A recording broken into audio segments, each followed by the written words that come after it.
Hi everyone, this is Arpad from the YouTube channel Star Path Academy doing close to midnight live. And I want to answer a couple of questions and hopefully have a talk with you guys about some news that has kind of caught my eye and recently, and I kind of played it back into something that I have read and reread a couple of times. But first of all, can you do a sound check for me? Make sure that the sound is okay and you can hear me, and the video quality. So if you guys could do 1 to 5 in the chat, where 5 means good quality, that would be good. All right, sound is good. 5 out of 5.5, perfect. Thanks. Greetings from Alabama. Greetings. All right, sounds good. Thanks, guys. So there was a question posted on my buymeacoffee.com/starpath academy account. By the way, if you have like a priority question or anything like that, I do tend to read my comments, but to be honest, on YouTube, but I had less and less time for that. So you can contact me on buymeacoffee.com, even if you're not a member. So someone who bought me a coffee asks that he says that I have a difficulty imagining that people nowadays will agree to sell their house for a gold coin. Do you really think this shift in understanding, thinking, mentality will change so rapidly that it will happen in the next 5 years? I think it's a very good question. I, it's like hard to time things, but I have lived through these times in Romania where, and I've told, like, if you're new to the channel or if you're listening to this video or my videos for the very first time, I keep repeating a fact that happened in the 90s in Romania, where we had to sell one of my aunt's homestead, actually, not just an apartment, but a homestead. And the price that we got for it would have purchased you 15 grams of gold, around that. Now there was some inflation to that, so maybe it would have been, I don't know, 20 grams of gold or something like that. Because by the time we got the money to purchase the gold, some time has passed, and some inflation needs to be calculated into that because we were under hyperinflation. But yeah, so my answer to that, I can definitely see this happening again without any issues. I mean, if you went through it once, right, when I was very young, we lived through these times. It's very easy for me to imagine. Now, when could it happen? Could it be in the next 2 years, 3 years, 5 years? That's a harder question because I cannot know the answer of how things escalate. But the way how we are progressing, right, with the price of oil, with the price of energy, basically. I mean, would you have thought like 5 years ago that Germany would be reintroducing burning coal for energy, or Poland telling for people, buy chalk wood if you don't want to freeze this winter? So it really depends on more the economic situation, but you have to think about like the mentality or the shift in mentality. Well, why would somebody exchange a house for a piece of gold, right? So why would that happen? Because people kind of have this uh, misconception of, okay, you have the house and the one house that you live in, and you're going to exchange this for gold at some point. Usually that's not how it happens. It's usually investors who have multiple houses, right? But the area that they have the house is deteriorating so fast because of the economic conditions that they would like get it for whatever price, right? And if they are lucky enough, right, then they might get they might get a coin for it, right?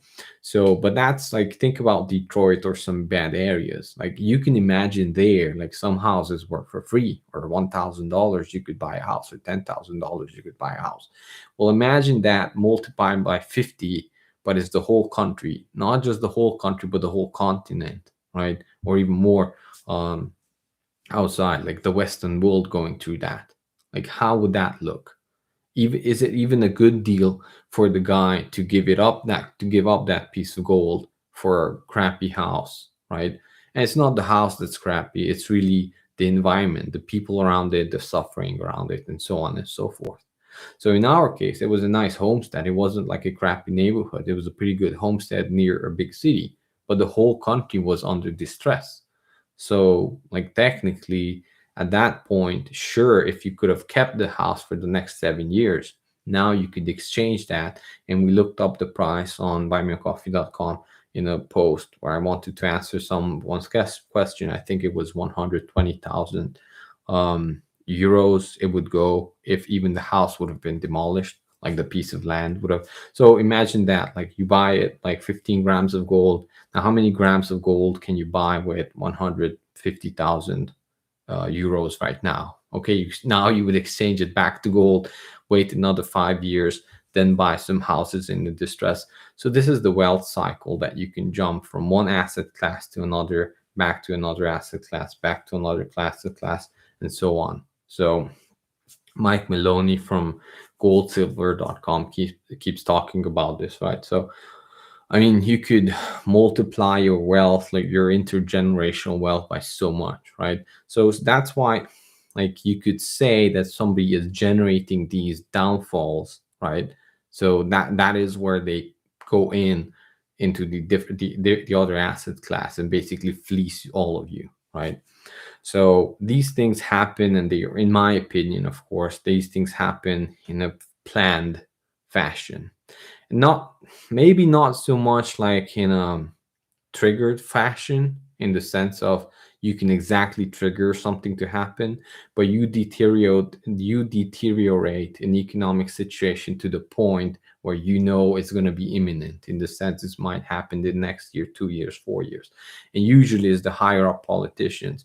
It was the similar case in Romania as well, where communism was failing in Romania, but the higher echelons knew that the game was over, right? So they got rid of the dictator. Ceausescu was shot. To be honest, Ceausescu, like, out of the whole people in that regime, like, he at least believed in himself that he could do something, right? And he probably even wanted to do the good stuff. But, like, anyway, so I don't, I don't want to defend Ceausescu, but, like, you have to know how power works. And there's a really good YouTube video to understand how power structures work, how the pyramid works. And I might link that under the video. So, how power works. No matter what's your capitalist society, socialist society, whatever it is, the army, or even a corporation, power always works in a similar fashion. It's just organically organizes its way that way. And that's human nature, probably. Now, of course, based on, like, compassion and so on, like, if it's a very small organization, you can fight against that. But anyway, so what I want to get back to is that these things have a rhythm to it, right? And when they are culminating, people who foresee what's happening can actually play. If they're in power, they can play onto the thing that would have happened anyway, so they try to time it better, right? So basically, your ship is pretty much like the motor's not running, there's like things that not working, and you know it's over, but you don't know it's over the next 10 years, 5 years, 20 years. So, like, if you're a ship captain, right, if you're a corrupt ship captain, you just try to elongate the perception of everything is fine while you're packing the lifeboat, right? You're funneling money into a different country for aid, right? That when you get there, you'll get it back somehow. Let's not even talk about current political stuff or global politics. Why are we sending so much aid for such corrupt countries? But anyway, and then you just steer the ship into the iceberg, right? And that way, you made the most of it, right? You knew eventually, because of the whole corruption of the system and the whole 250-year cycle of an empire that we're getting into very soon, with liberalism, to be honest, not just the United States and the United States empire, unfortunately. So, like, you can time it, right? if you take a look at the Mameluke Empire or some many other empires, you know that eventually something will happen, and then if you know or you can better time it, your family will be sort of the, or your clique. I don't know. I don't want to use words that might get flagged, right? Yeah.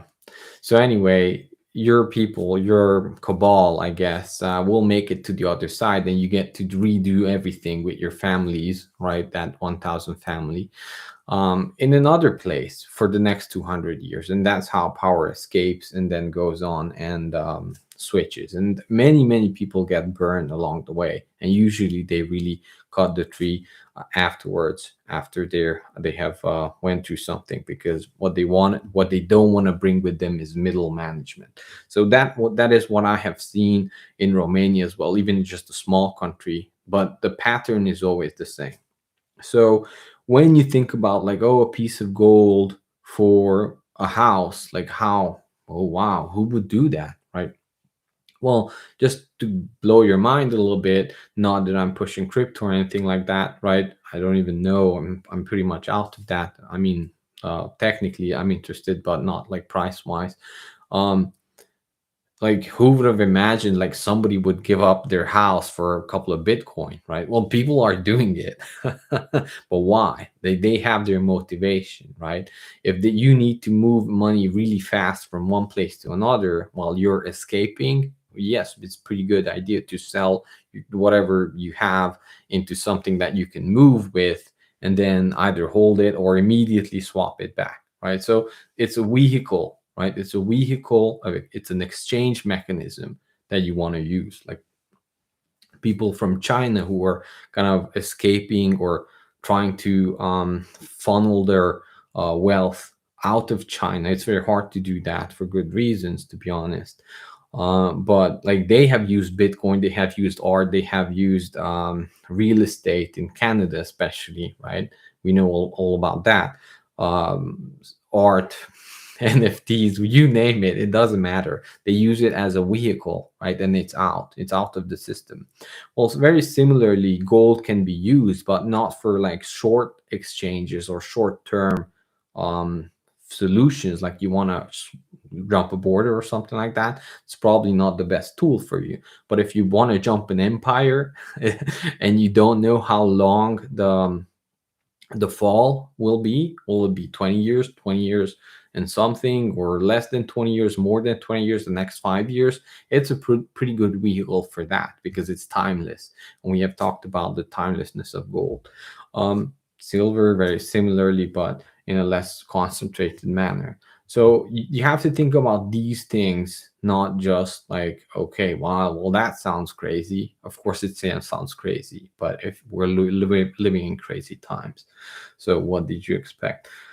Now, but if you take a look at like historically, actually, the last 50 years or 200 years were crazy. If you go back to the 6,000 year history of gold or precious metals, it's not that crazy. Like most of the people or your forefathers and our forefathers, most of them were serfs or slaves, or I mean, it's a pretty dim chance that you are coming from, and you're listening to me, right? That you're coming from an ultra wealthy family, right? Like historically speaking, like, oh, are you coming from a super wealthy family from Bavaria? I don't know, right? So there might be a chance, or you might have some lineage, but most of the time, right? In most cases, like we are descendants of like serfs, mostly if you're from Europe. So what does that tell you? Like you right now are probably the wealthiest, hopefully, right? From many lines of your forefathers. You are right now the wealthiest. You're so wealthy that we can talk right through a screen. You're probably paying nothing for the internet.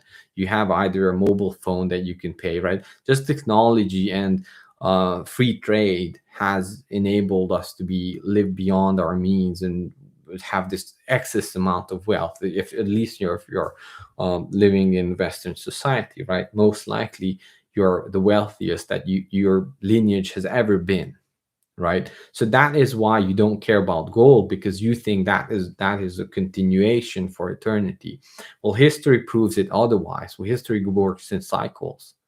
And I mean, you can do whatever you want. I'm not giving advice, but if you could talk with your ancestor like 3,000 years ago, it's kind of funny to think about that. That if you're alive today, that means like 3,000 years ago, somebody, like a woman and a man, like copulated, and now you're here. Anyway, so I mean, lucky you, right? So, what I want to say, like, if you could talk with that person and you could say, like, oh, okay, so I'm this wealthy, I can buy this much amount of silver. Do you think it's a good idea? And his jaw would drop, and it's like, you can buy so much silver, like you have to have this bigger perspective of things. Like, you're very wealthy, right? It's like, because if you take a look at, and many people have brought this up in the comment, and if you're here, please correct me on the numbers, but I think it was in even in Roman times, it was 1 day's worth of labor for 1 ounce of silver or something like that. Right. So how many better times you are, right? If you're working for a $20 um, per hour wage or something like that, or even a $15 hour wage, right? So you're wealthy, you're really wealthy. You're so wealthy that you have the luxury of not caring about silver and gold, right? And that's a good thing, right? That's a good thing for now. But what I'm saying, like, what can you expect in the coming 5 years, 10 years, 20 years, if this is where our leaders are taking us, right? So eventually, people will wake up. The people who still have some money, and people in the sense of wealth, they will wake up, and then, okay, they will realize what I just told you, that you are probably the wealthiest person in your lineage for the last 3,000, 6,000 years, right? And yeah, I should probably do something to preserve whatever wealth we have from this booming empire that we had. Hopefully continues, right? And you're saying, like, okay, maybe not, right? I don't know, but I'm saying, like, eventually they will wake up. But many people who own only one house, right, it doesn't make sense for them to trade their house to for gold, right? Because they will still need to live somewhere. They might need to move, and they will trade it to whatever cash. And by the time they move, the hyperinflation would eat it away. Like, many people suffered that during the hyperinflation in Romania. But like, they will never even have the chance to ever buy an ounce of gold in their lifetime, maybe, right? Who knows how long this will last.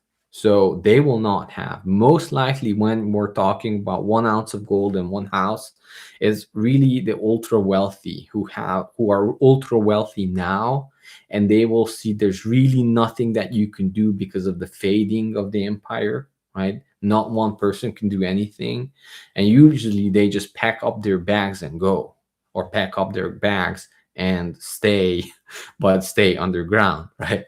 So, like, if you take a look at the fall of Rome or the fall of other empires, it's very, very important to see what happens in the center, right? And right now, to be honest, the center of the U.S. empire, to me, from my logic, is New York, right?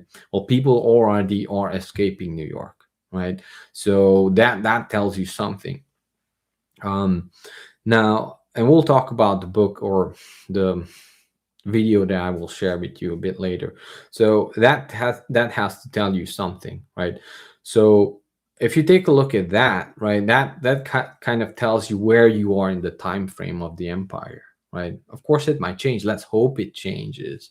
But that means the people who are ultra wealthy now, eventually they will either flee, but that means fleeing their wealth out of the system. Well, how do you take wealth out of the system, right? Or it's not controlled by anyone, anything, or not even time, right? Not even time. Because where you could say, oh, let's just buy Bitcoin. Well, it's not time proven yet, right? Go back to uh, a year, and you have lost like 50% of your wealth. So that's what gold is. That is the vehicle that gold is, to me, and from what I have read and what I've studied and what have I lived through. And eventually, the mentality, the understanding, and the thinking will shift, but it will not be the common man. Gold and silver was not the common man's vehicle, and it won't be again. We are living in extreme wealthy times where it can be your vehicle, even if you're a commoner. So hopefully that explains um, that question or how I think about it. And now I want to like pick some news items, which I don't think I want to do, especially not political stuff on this channel. I hope that the information I share is more important, that kind of it transcends politics, and try to help as many of you as possible. So I don't want to split audiences or anything like that. But I want to touch on a couple of things that might reflect back to you, maybe your personal life or what you can expect without scaring you too much, because I think you're probably scared enough by the news media. So, but I do want to touch on a couple of things and then reflect back onto it. All right, so I'm going to take a few questions from the chat if there are any. And thank you for everyone for joining. I think this was kind of a interesting thought pattern that I just described. So if you haven't watched from the beginning, maybe you should. All right, so let's see if there are any questions. Greetings from Texas. Nico Grace says Buna. Buna. Um, 5 for sound. And big love from Australia. Big love from Australia. Well, big love to you as well. Wanted to visit Australia for such a long time, never did. I almost changed my mind. Like I won't, but I might still visit it. All right. Greetings from Poland. Nice title. As someone with just a little gold and silver, you got my interest. Yeah, Hercules. Hercules. Yeah, so I mean, you really have to think about what is the right amount for you, because you really have to like whatever time it takes for things to change. When they change eventually suddenly, there's that time you could use to multiply your wealth. So like I'm not saying like, and you don't invest in a really good business idea that you think it will fly, if it's proven and you have the whatever like experience and so on and so forth. Like don't stop and just, I mean, depending on where you are in life, maybe I'm not giving ideas, maybe you're like you're 70-year-old or something, like maybe you don't want to start doing crazy things. But depending if you're young, like I'm not saying like if you're very young, pour everything into silver and gold and wait out, because for the next 5 years you might, maybe some of that you could have invested, not talking about stock market or anything like that, but in yourself, in food, in your family, in gardening equipment, whatever. So like you still have to manage life, and you still have to acquire wealth and compute, or be part of life. So gold kind of is like a time freeze in your wealth, which may be good or bad. But like definitely if you can afford, like if someone can afford it and keep it somewhere really safe, hopefully outside of the country, then even one or two, it could be a game changer. Like it would have been an absolute game changer if my family would have had even 1 ounce of gold. I mean, you can imagine, right? In our case. So little things go far in crazy times, but you have to be able to keep it by the time when the time is right for you to use that for something else. Full armor of God. Indeed. Spam that like button. Yes, thank you. Please like and share the videos.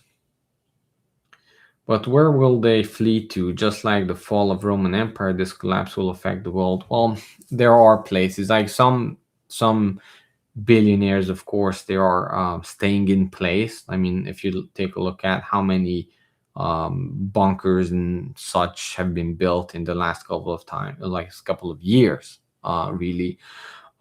But there are places, right? Antarctica is getting more and more interesting for a lot of people. um but I think that the collapse that we're thinking about and the collapse that they're thinking about is not exactly the same. Like, they have contingency plans, right? And the best contingency plan is to have you run the opposition. Like, you run the opposition that you think that will rise after a big fall, right? So, like, wars is just a game. Wars are just a game from the for the wealthy. I mean, if you look at the old European families, even the Napoleonic Wars or whatever, or even afterwards, the First World War, or like the Tsars and the kings were all cousins and such, right? So, wanted to kind of talk about that a little bit. Yeah.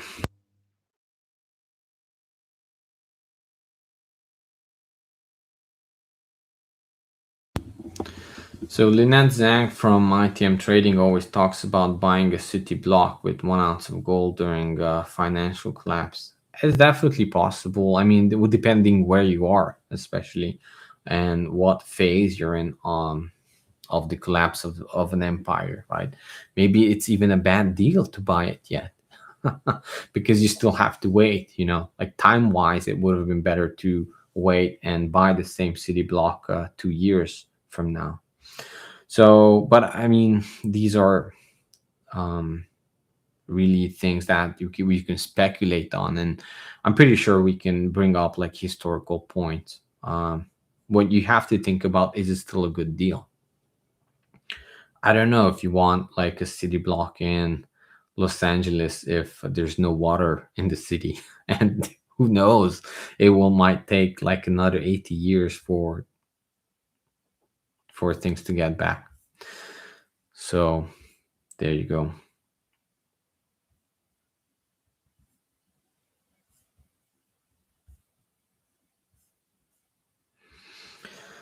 Um, so she says, I sold my last ounce to a friend so I could buy a cheap car. If it had been me, I would have kept it as collateral, not a friend anymore, for other reasons.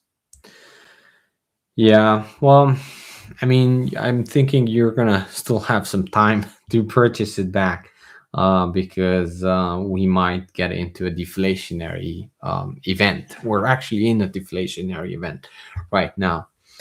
Some people say because of the Fed funds rate, and the Fed increasing the percentages, but I think it's a bigger cycle than that. I think the Fed is actually like behind the curve, to be honest. Like, they're looking at indicators, they're looking at markets, they're looking at whatever, and then they do something. So it's not like I mean, I know it affects the market or the tail of the market, and then that whips back. But to be honest, I believe like the backwardation, and like there's many other things in the bond market that the Fed looks at, um and they're not really making the wave, in my opinion.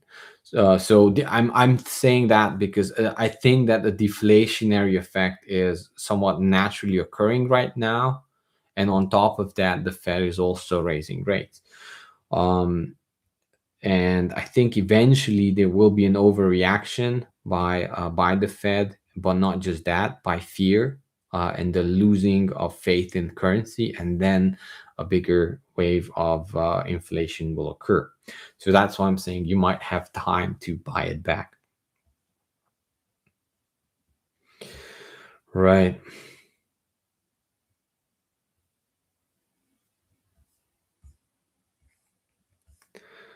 Here's a question from Philip.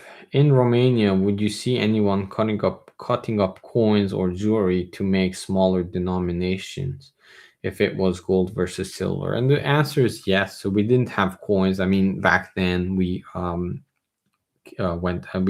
Romania was a communist country, so um, coins were strictly forbidden, right? It was strictly forbidden to have. I mean, we didn't have it, right? Maybe someone had it, but it was strictly forbidden to own gold. Even wedding bands, like you had to have state approval to have gold wedding bands back in communism.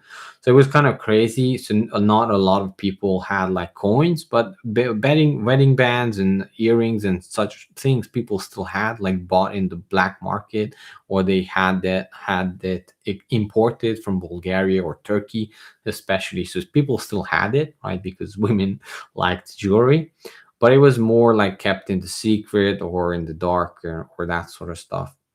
And it was not really safe to wear it outside eventually, when it was hyperinflation. So yes, the answer is of course, especially necklaces was very like a necklace. It was easy to divide it up into pieces and just exchange that for currency, then spend the currency, and maybe next month or 2 months later on, if you need to exchange more, you would do more. So that was very common, I would say. But in the sense, like when it happened, but people try to keep their gold as much as possible. Like you would do many other things before you would trade in your gold. Like you would hold on to it for to dear life, because you didn't know how long the hyperinflation will last. So it was better off to hold it. That's why like I showed you the necklace that I was talking about, that is from that era when we bought it, because we just kept it. It was never really the right time psychologically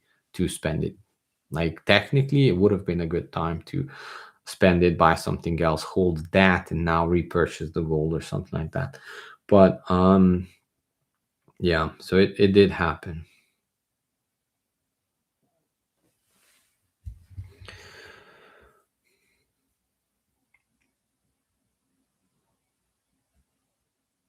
Yeah, I'm not gonna talk about crypto wallets in this video, but that's a good question. I might have someone maybe to an interview. To be honest, there's a lot of people are divided. If they are very physical, for good reasons, they only like that, and anytime they hear something else, and to be fair, like it's true to their point, but they immediately get very upset. So I'm not going to talk about crypto in this video, but there will be some videos where I can talk about it, but it's really too anyway. I'm not an expert, and I'm not thinking it will do too much. It's good for other reasons. Very good because of censorship and many other things that might be coming.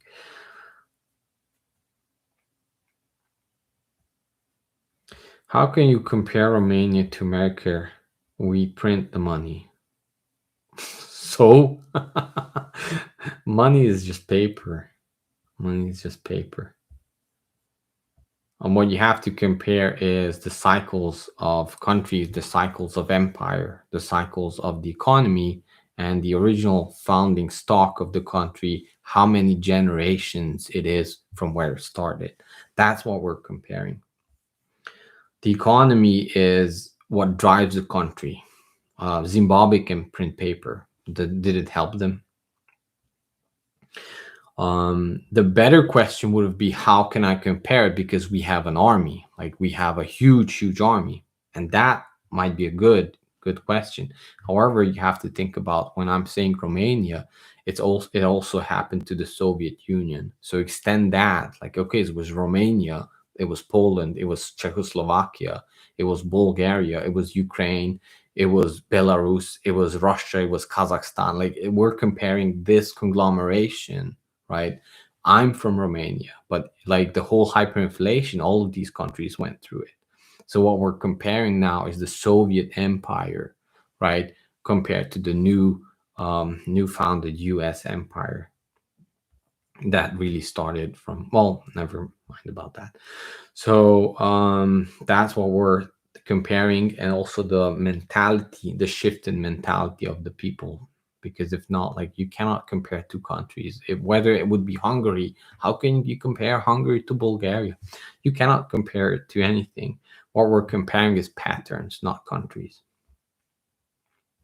I hope that answers the question.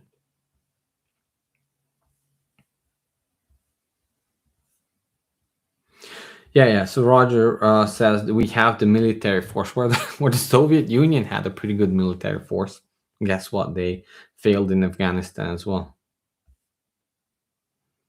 The graveyard of empires. That's a bad sign, right?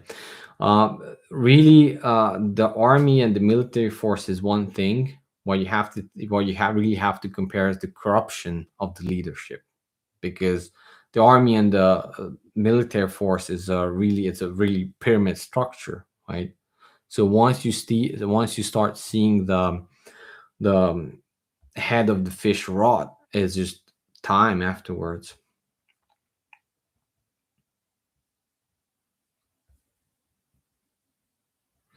And to be honest, the military compared to like percentage wise, compared to how powerful, like percentage wise of the world, it was a much bigger force than now with China coming up. So even though the military in force and it has grown percentage wise, the world military power compared to that, it has actually fallen or shrunk a lot. But the military doesn't produce it doesn't produce like economic growth like it does in a Keynesian world, right? It does in a Keynesian world. If you bomb something, now you have to rebuild that and you have to rebuild the bomb. So the GDP has grown. The GDP has grown, but did you, Roger, become wealthier because of that? No, your country went into debt in order to finance that. So the military itself actually is just a drain on your well-being, right? If you think about it that. Now, I'm not saying I'm not against the military at all. I think we should invest more, but we have to be able to finance that somehow, not from debt and not from borrowing from our grandchildren, what we're doing right now, right? We're borrowing from our grandchildren that may have not even been born. So that's what I have the issue with, not with the military force. I would like to have a bigger military force. But that won't solve economic problems and that will not solve corruption unless, you know, unless they want to solve corruption, which is very rarely the case.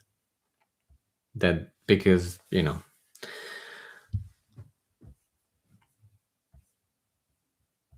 so I hope that answered the question.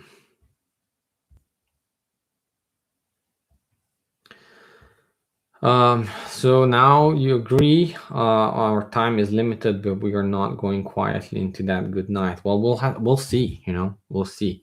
So I cannot compare the future. I cannot compare the future, to be honest. Like, there are big differences, but the difference is the Constitution. That would be the big difference. The problem is that, like, the Constitution is the Constitution if everybody thinks of it as a Constitution. If not, it's just a piece of paper, right? So, what has to happen is you have to enforce the Constitution on your elected officials, and if you're not doing that, then you're Romania. I'm sorry. What is the difference then? You can just say all caps America, but is it really? If you're not doing anything about it? So I mean, you kind of have to take some of my criticism, because if not, you're not going to change. So I'm giving tough love on you. So don't get mad at me, but like that's what it is. Like we have to stick up and stick together. If not, and now we get into the news section. So I just watched a video where in China, yeah, there was a health emergency declared in an Ikea. So shoppers at Shanghai Ikea flee sudden health lockdown, right? So I'm not going to say trigger words for the algorithms. Because of the algorithms, you should like the video, by the way. So shoppers at a Shanghai Ikea flee sudden lockdowns because they are afraid that something happened at an Ikea. An abnormal health code was presented, and the entire mall was suddenly blocked and nobody was let out or in, and people started breaking their way out of that through the gates, through the police force, because they were supposedly, allegedly, being sent to happy camps, right? So, yeah, and the article says, well, there is actually nowhere to escape because China's amazing digital surveillance. So, like, okay, you might have escaped, but facial recognition will catch up to you, and your phone location was probably on because you most likely did not use a Faraday sleeve on your phone. That mesh, basically, that copper mesh on your phone, that kind of blocks. I'll put a link to an Amazon affiliate link, whatever, if you're interested. But you can basically put that in your phone into one of those. So anyway, chaotic scenes ensue at an IKEA store in Shanghai as shoppers are trying to escape. Now, regarding that, right, and talking about the liberal world order, there's a big push everywhere to take away your possibility for self-defense. Let's put it that way, and hopefully we're not going to trigger anything. So that is alarming, though. That is alarming because that really ticks off a clock. At that point, like historically speaking, it's almost like to the clock, right? To the hour, you could say that you have somewhere between 2 to 4 years, right? 2 to 4 years between a full-on registry to having nothing into,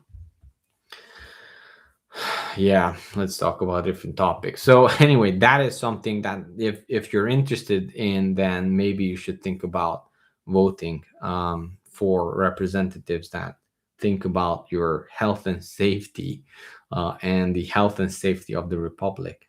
So maybe that's something you should think about. That is alarming, that big push and the mind boggling brainwash that people are put through every day.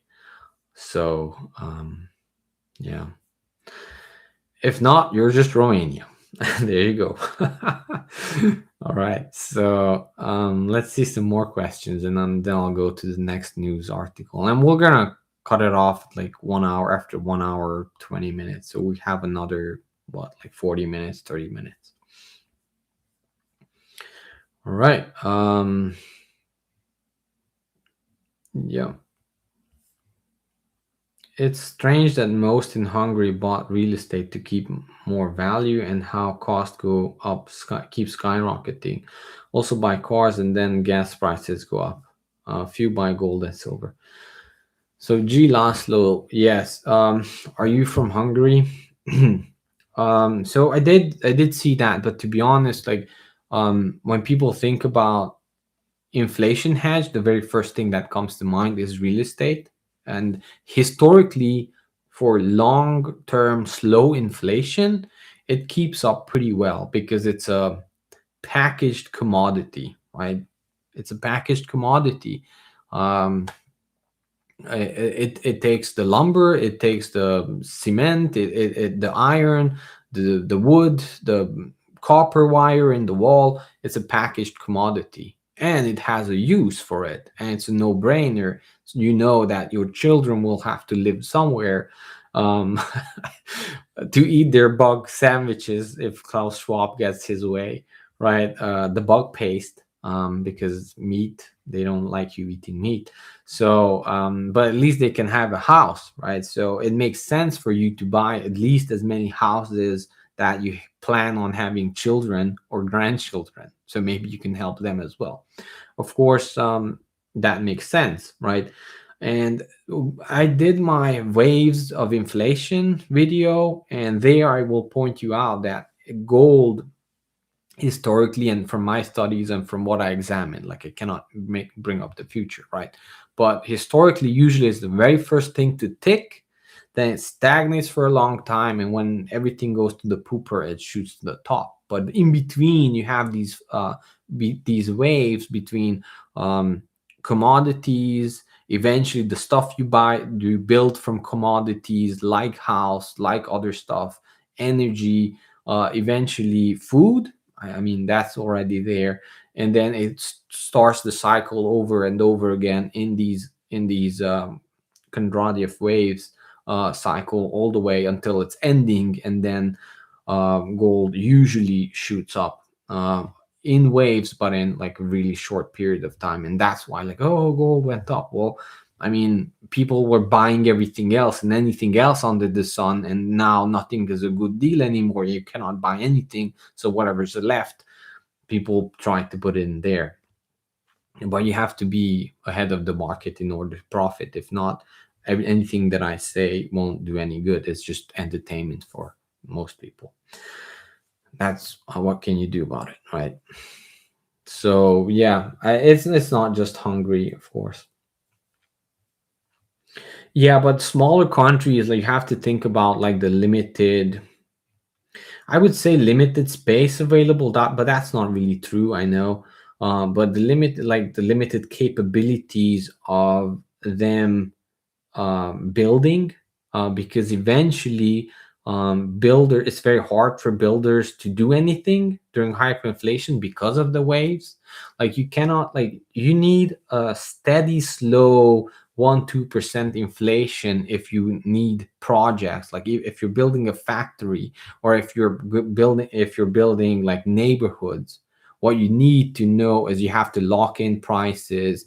You have to uh, you have to know how much the material will cost in 6 months, the stuff that you will need to buy in 6 months or 1 year from now in order to finish the project. If nothing can be estimated, then you're not going to take on that risk. And that's why they stop building, not even to mention all the red tape that the socialist governments of Europe put in place, right? Now, Hungary is actually not that bad when it comes. I'm thinking you might know better if you're living there now, but from what I heard, it's not that bad. They're trying to revive a lot of the economy by bringing in Eastern foreign investment, because they are thinking, in my point of view, they are thinking that they are relying on the EU too much, and they have too much of grip on the country, which is like, okay, that would not be a problem if you would not have political differences, but they have. So you want to diversify.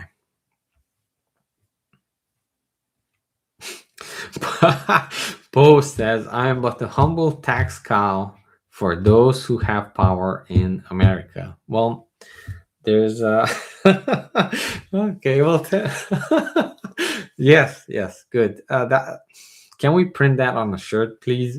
Can we do that? Can we do like, I'll take a cut, and we'll make some money here. How about that, Poe?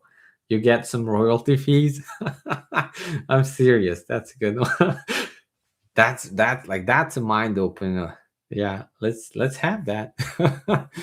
Or just do it yourself. I'll buy the shirt if you don't want to team up on. Yeah, that's a safe way to kind of weather the storm, by being a muskrat. Like when the meteor hit, all these big strong animals will die. Will die off, but the little muskrat, the little rats, the little, things that could live under the snow would survive. So so that's a strategy. That's a really good strategy to for long-term survival. Be the ugliest thing, and be the be the smallest thing, and don't care about anything, and nobody will have any beef with you. You might have to eat bugs, but hey, you can survive. That's a good one. That's a really good one. There's that Zen saying where what is it, like, the tree that bends survives, whatever, and the tree that doesn't will I'll look it up. Sorry if sorry if you're a Buddhist and I butchered it, but yeah, totally makes sense. I mean, that's probably one of the reasons why many of us are of the line of a lot of serfs and other stuff, because the gentry and the nobles, like, they started killing off each other. But if you were a serf and you just worked your 30-hour week, which they had, not the 40 hours that we have now. Like, I think they had like 25 hours a week that they had to work, and housing was provided most likely. So yeah, good strategy there, Paul. All right. Let's see. I'm gonna have to skip a few. If you have a question, then yeah, just type question or add Star Path Academy so I can filter it through. Okay, thinking about getting a second part-time job, maybe subbing a day for 2 a week, my kids' school cafeteria, even if it's a 15-hour, 4-hour shift, maybe they would let me take home and the day food. I mean, I'm not giving life advice, man, but what a lot of people forgot, and my generation forget, and definitely everyone after me forgets, that um, working is a noble act. Like, you can take pride in the work that you do, and it really helps you psychologically, and it helps you um, do and achieve many things. So never look down on anyone who does any type of job, any type of job. There's a Hungarian saying, "A munka nemesít," which I believe it translates to like, it makes you noble. A work. If you have a good work ethic, work ethic. What do you think about going back to Romania if we live in America? Flore Tudorake. Flore Tudorake. So, I mean, whatever works best for you and better for your family.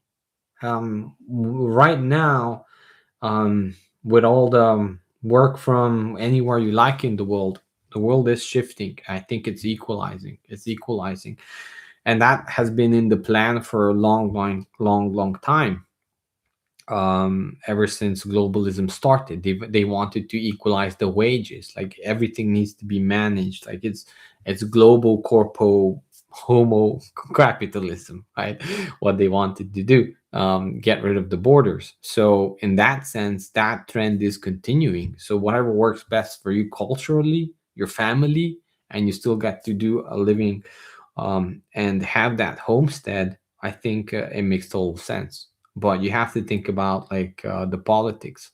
Many Eastern European countries, even though they may or may not have the right,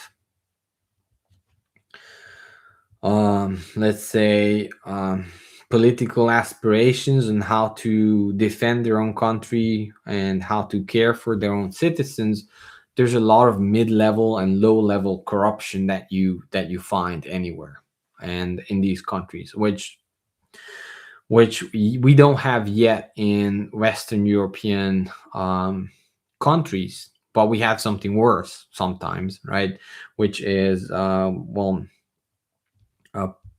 towing the political line would have been back in communist Romania. Now it's called political correctness.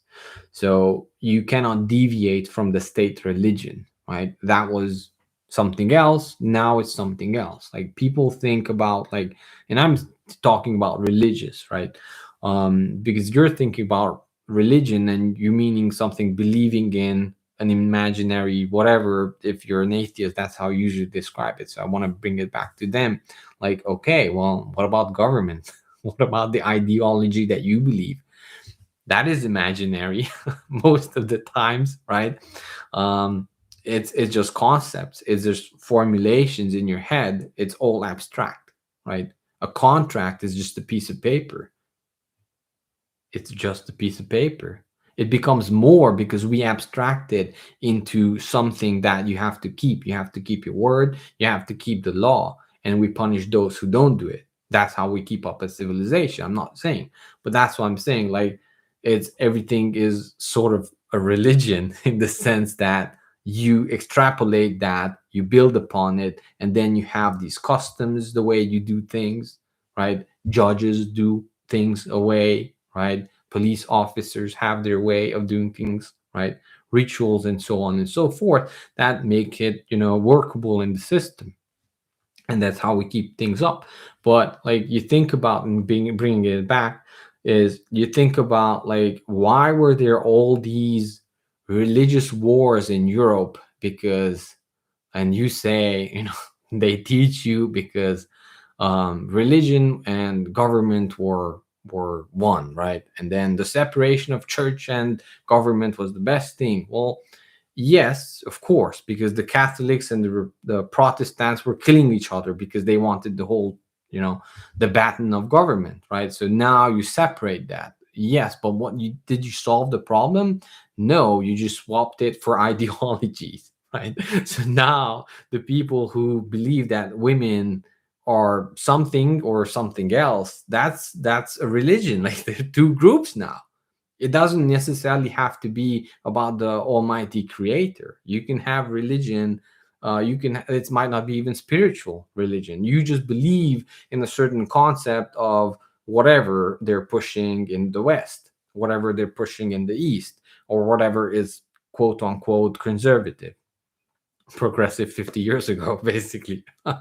So anyway, so these are now religions. These are, I think that in the West we're having now problems of modern religious wars, which are not like um in a new sense of religion, right? In the sense of what, like, belief systems that are very opposing. Like, people are, I mean, just look at how different states um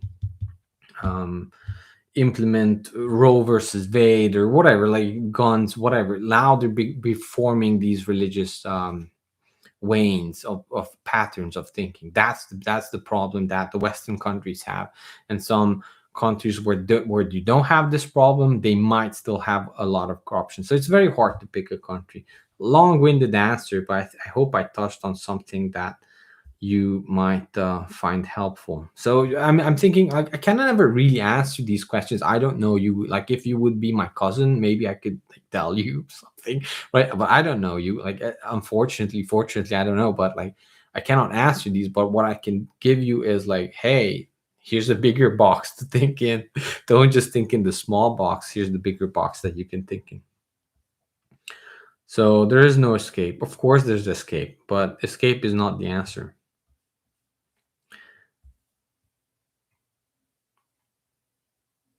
All right. Let's see.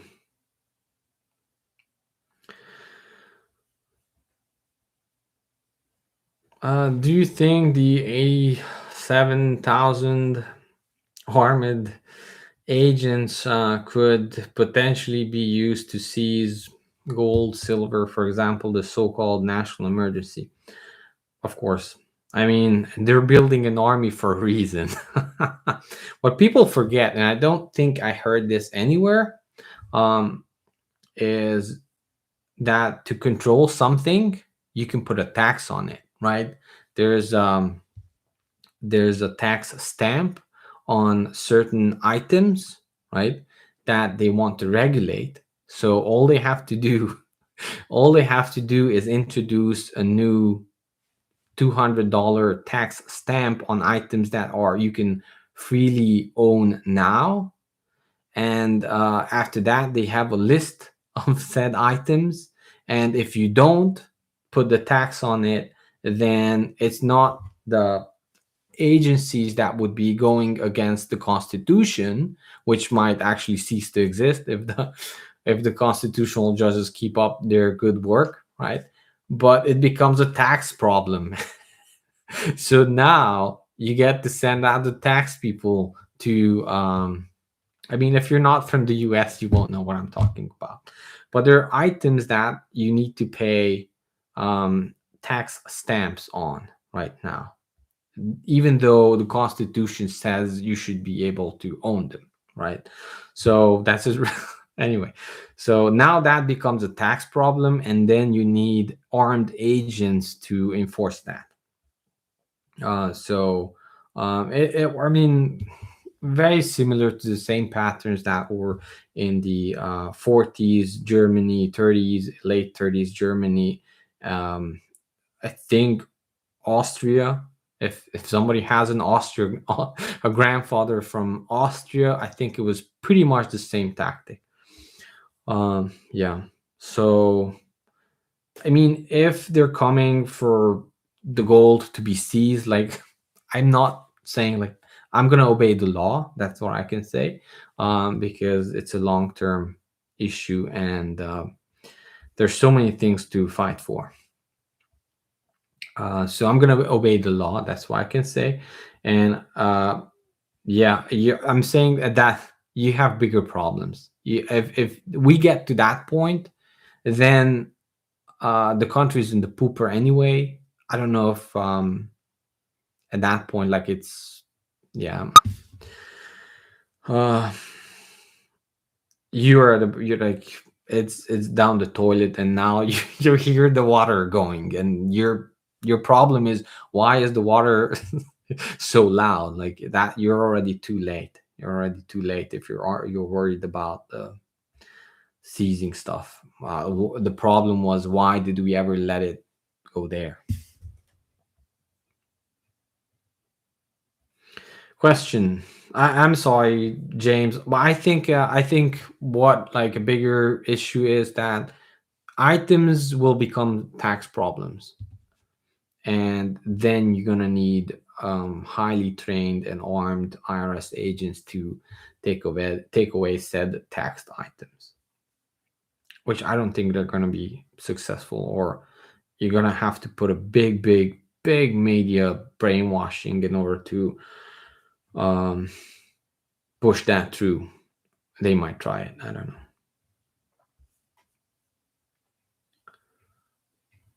Who did people in Romania think the most wealthy people were? The farmer, the gold holder, or the people who could repair everything? The farmer. Yeah.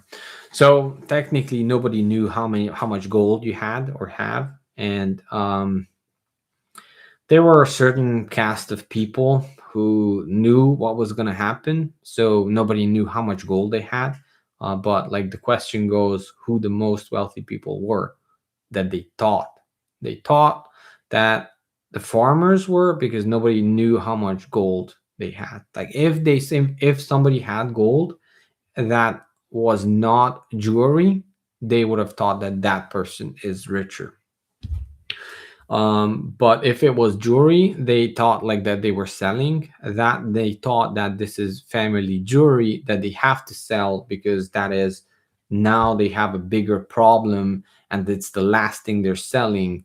So they would think so. Technically, that's why I said like a good strategy was to have fake wedding bands, because you could go in and you could sell your wedding band, which was your like 10th wedding band, right? But that way they thought like, okay, well, he's selling his wedding band. He's like, you're not becoming a target, basically what I'm saying. But generally, the people who had farms were the wealthiest, or became the wealthiest, if they could manage it. Because technically, I mean, think about it, like gasoline prices are out of whack. How are you going to like make sure that you can work the field?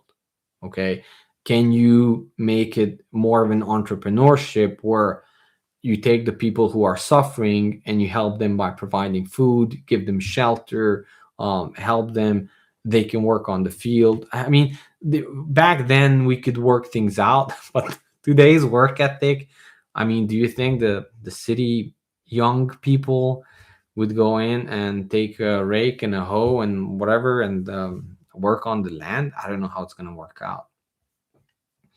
I think it's going to be robots, and the population will be kept below 500 million. as the stone said, right? Yeah.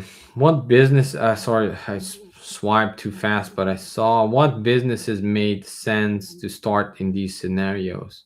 Um, yeah, so farms would be the best, or at least even if you don't have a farm, have a way of having enough food or producing food. Once you have that, or you have acquaintances, very close friends, but I think Maggie said you cannot trust friends anymore. So like once you feel confident that you have that done, and you are not into farming, you cannot do it, or you just outpriced for land or something like that, then you can't even do a deal with some elderly folk who have land, and you want to work on that land, which I've seen people do successfully here. They basically rent it. um, then repairing stuff would be really good during hyperinflation, because import stops during these times. And imagine how much stuff you import, like how many stuff you import that is really necessary for life, right? And you might need that repaired, right? So you might need that repaired even during hyperinflation. And when I, like, for instance, like cars still needed fixing, right? But more so, imagine um, uh, farm equipment, right? Farm equipment needed fixing, especially if you cannot import stuff, right?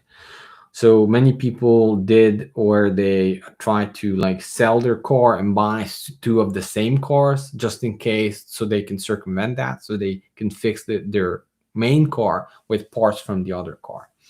But you really have to think about like what stops during hyperinflation, and what you how can you provide that service for people. But only think about basic necessities, very basic necessities. People talk about like home repair, yeah, sure, but not paint, not walls, not doors, not anything that is really well, except outside doors for security and that sort of stuff. My father repaired locks and made locks, so he did well on that for security, right?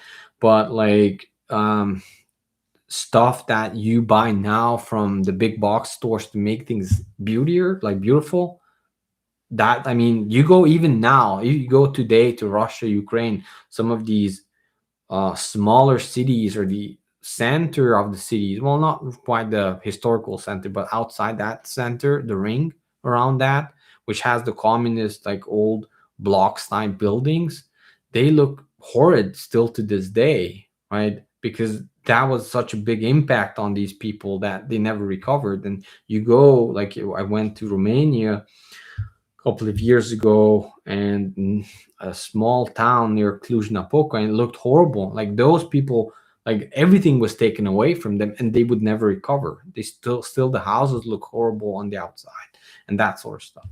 So hopefully I gave some answer to that. Let's do 10 more minutes.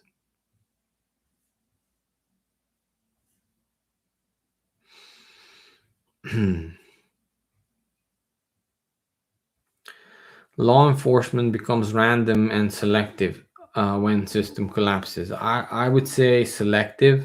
I would say selective. That was the case for during communism as well. So the problem was that like there were so many laws and regulations on the book that they could just come and find anything really. Any person would have broken like five laws a day, right? Or regulations a day, right?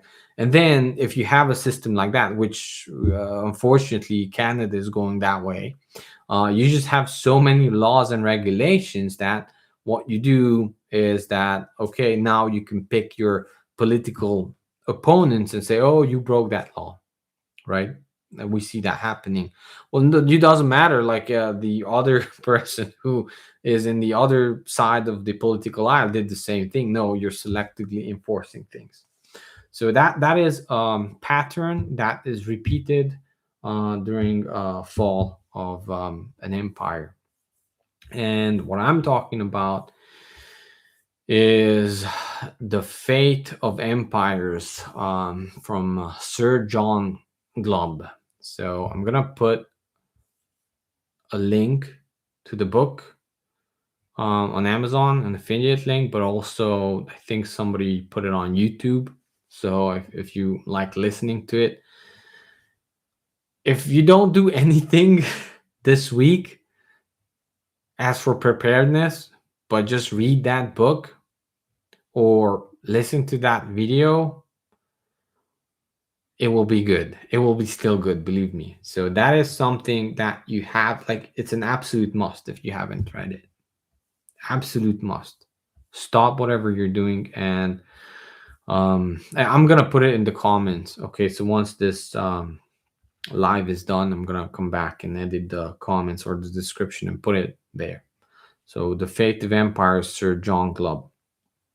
You find it on YouTube if you can, if you don't want to spend the money on a book or whatever. Yeah, so that's the book that I wanted to mention in this video, when it comes to cycles, of empires and the 250-year cycle.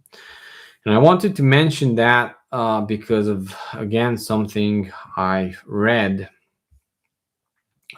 in the news, that an earthbound cannibal coronal mass ejection event could be imminent.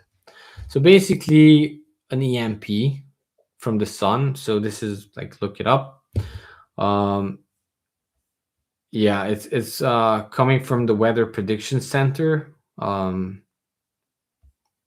It's like, I know there are sites that are constantly saying that there's an EMP coming. So it has to do with the solar cycles and whatnot. I'm not gonna go into that. Trevor Ham, thank you for the $10. Just finish. I'm gonna finish the thought, but thank you very much. I just saw it in the corner of my eye. So the EMP is coming. It's gonna be here tomorrow or today and the day after today. So, I mean, we talked about this, but if you haven't done anything, but if you have ammo cans, hopefully you have, and hopefully they're not empty. Well, it's time to empty them, but not for what you're thinking, but to do um, a Faraday cage.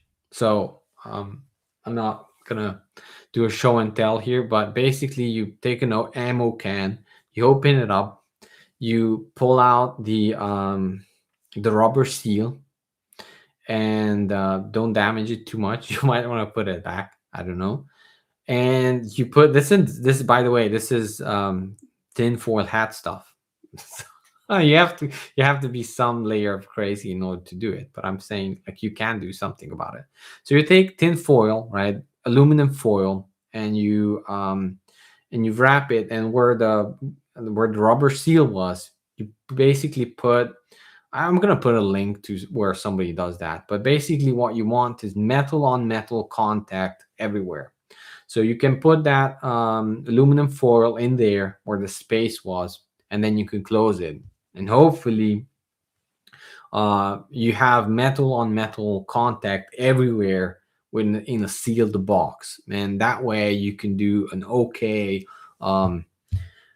Faraday cage to shield your devices, like a ham radio or something like that, from an EMP, basically. You can put USB drives and other stuff that you have your family photos on. I'm not saying like this is gonna happen, but it's so cheap to do. It doesn't take anything. It's like, if you have an ammo can laying somewhere, you can do it immediately, and you have a peace of mind. And everyone on the internet will think you're crazy, but hey, if it's that chance of an EMP striking, you'll have something that they won't have. So it's going to affect North America and all of that good stuff. We'll see. It's not that bad, but you never know.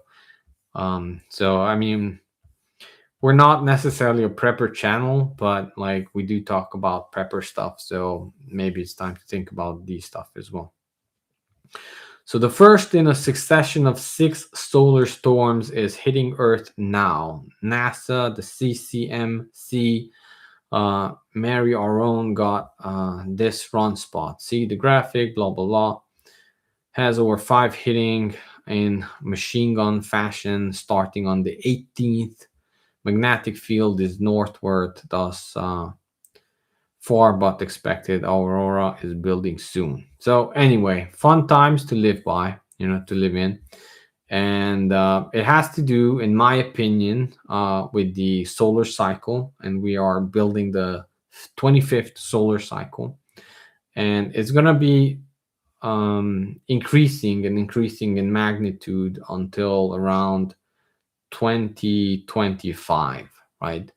And from that point on, it might be decaying and slowing down. If the chart is correct, I have to double check, but expect these things, right? I don't expect like these things do repeat, and we have lived through many without any issues, with the exception of one that happened when electricity was barely invented and we didn't care about it. Um, that was a major one.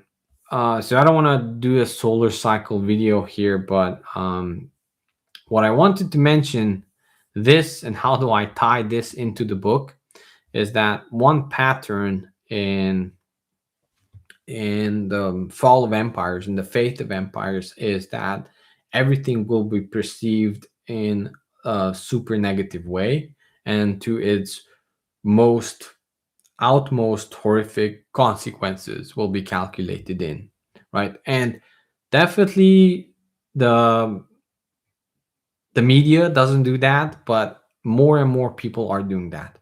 That we are the trend, basically. So don't believe in Twitter, but it looks to me that more and more people are becoming preppers. More and more people are, I mean, you could say they're opening their eye. The whale is falling away. So that's a serious sign. All right, so let's go back to the comments and we're gonna close it off in 5 minutes. Okay, so Trevor, thank you for the $10 super chat. Stack of gold or second passport for you and your family. Keep up the good work. Thank you very much. Both. So definitely have, if you can, of course, if you can, have a second set of passports, and not just that, but have somewhere to go. I believe, if not in the United States, but in many places, there will be a gold confiscation scheme. Maybe it will not be called that. Maybe it will be a buyback. Buybacks, right? America loves its buybacks. So unless you start 3D printing stuff, they don't like the buybacks. So I'm thinking there will be some scheme. I'm thinking it most likely will be a peaceful one, same as in Turkey or some other country that they have right now, that you can have a gold account in a bank where you can deposit everything and you get a credit card for that or something like that. Whatever happens, and it might most likely it will be something thought up of, right? And it's going to be either the carrot or the stick. I don't know yet. Most likely it's going to be the carrot, because the United States and the Western countries have become such big. Okay, well, you can dupe people into anything nowadays. So I'm thinking that most likely that will be the case for the first part. If that comes, whatever your goal is, hopefully already outside of the country, then go there. Because the next thing will be the things that they cannot get with the carrot, they will get with the stick. So that is why you need the gold first and your second passport. It depends on politics, and I know people say that there's so many things that are easier to confiscate, which like is your 401ks and other stuff, but all of that in hyperinflation is just paper and useless. It's just a number on a screen. So they don't even need to confiscate that. They can do tax it away. They can do any many ways how they can get rid of, and you'll think it's okay. And like people, when Romania, when the hyperinflation came, many people had their bank accounts locked down, right? And they don't need to take it. That's already theirs. You just have a phone that you see a number and you think it's yours. No, that's theirs, right? Whatever you don't own, whatever you don't hold, you don't own. So like if you have a whatever stack of something, then that's yours if you can defend it, right? Or nobody knows about it, or um you dig a hole somewhere and put it in a different country, like all of us should. So both is the answer, and thank you for your comment. All right, I think we are at time. You know me, so I'm gonna extend it by another 5 minutes, just because the more comments came in. But and that's it. SolarArc makes off-grid solar power inverters that are EMP hardened and lightning proof, DIY friendly, all in one unit. Well, I'm gonna write that down. So thank you.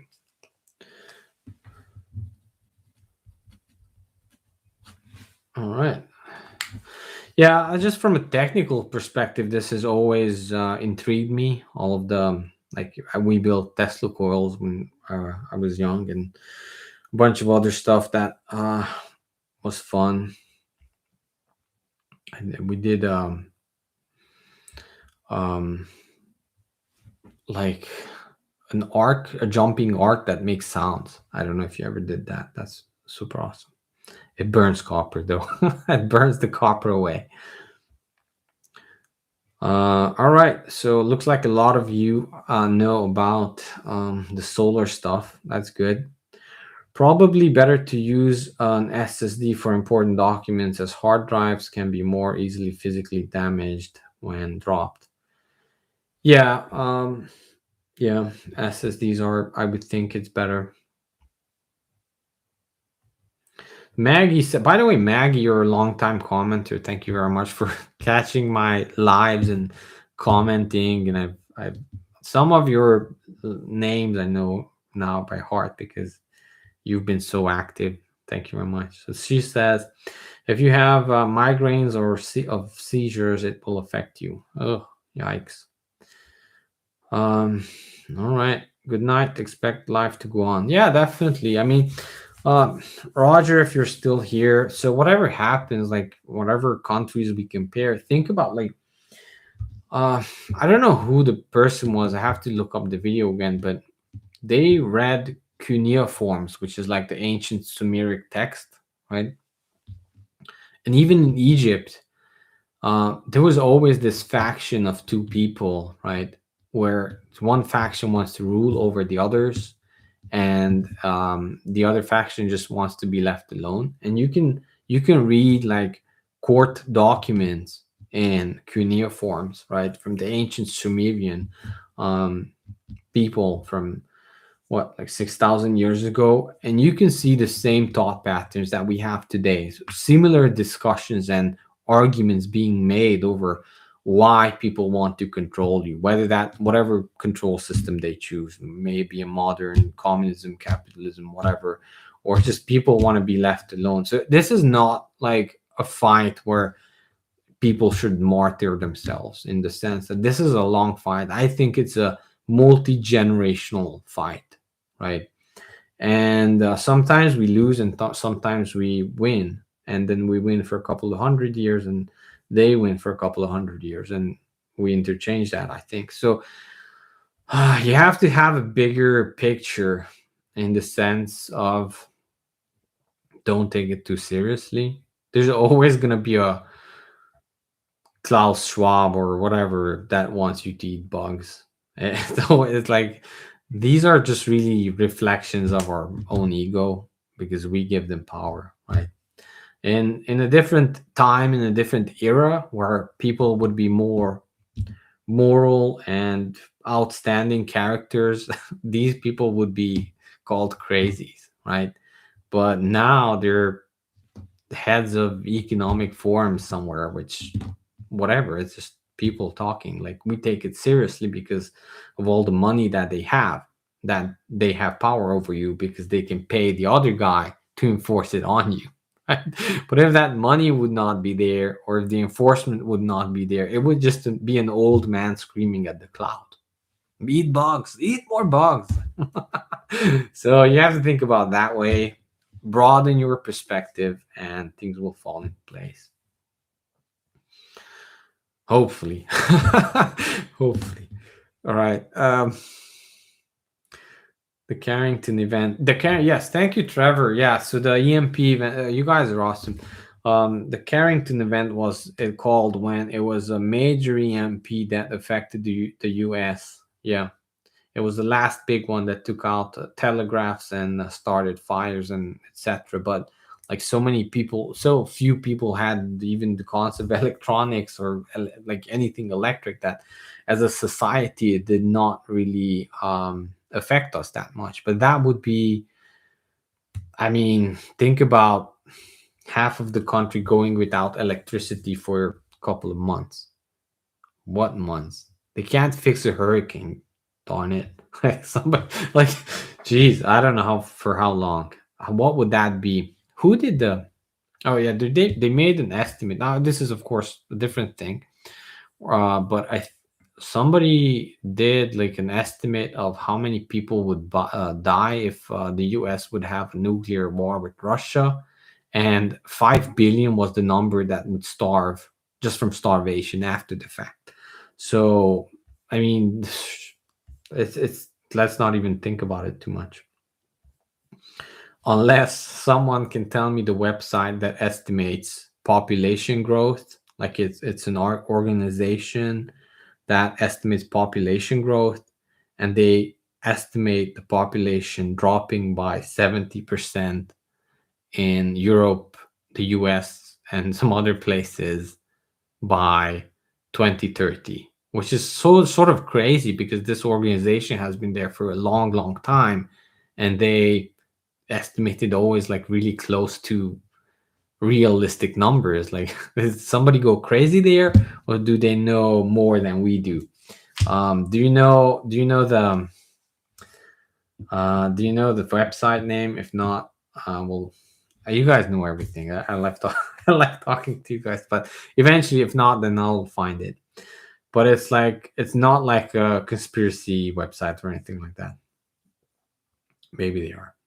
I'm joking. It's an actual organization that does population growth assessment and that sort of stuff. And they have been questioned about it, and they come up. They always try to make up an excuse and how they cannot tell and whatever. All right.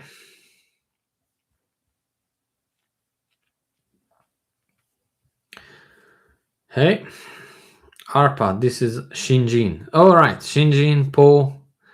All right. Well, let me know if you want to do if you want to do that T-shirt.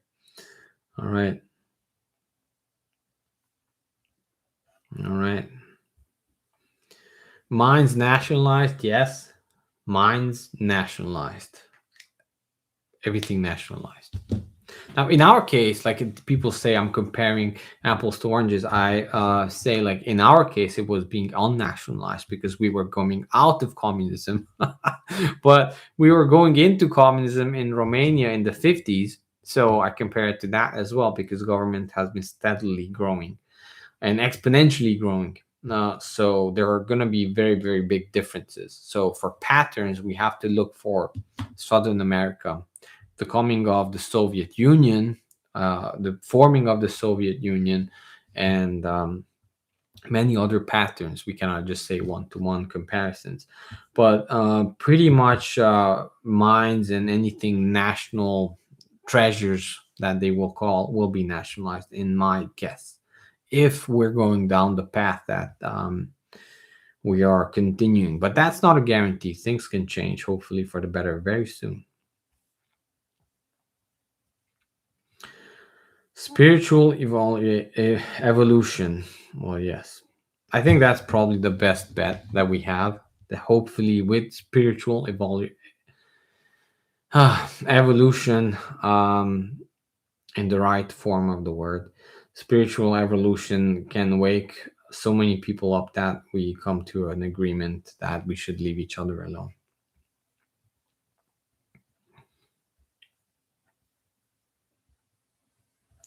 Not sure which country is even safe. So many times the people who call themselves elites have chosen countries that they choose again and again, like Switzerland.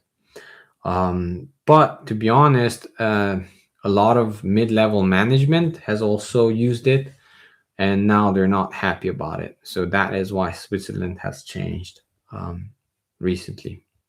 Banking laws and banking secrecy laws, all of the good stuff they have taken out for mid-level management. They keep it for themselves.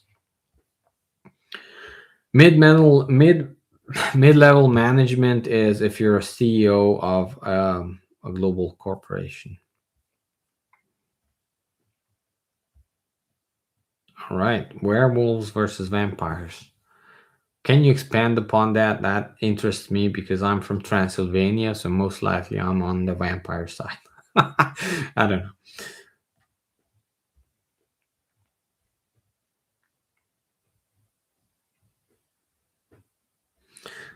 Okay, Gannon.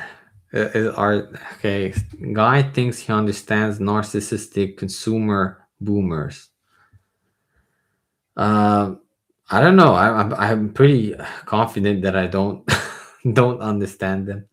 I don't think I understand anyone. I just look at patterns.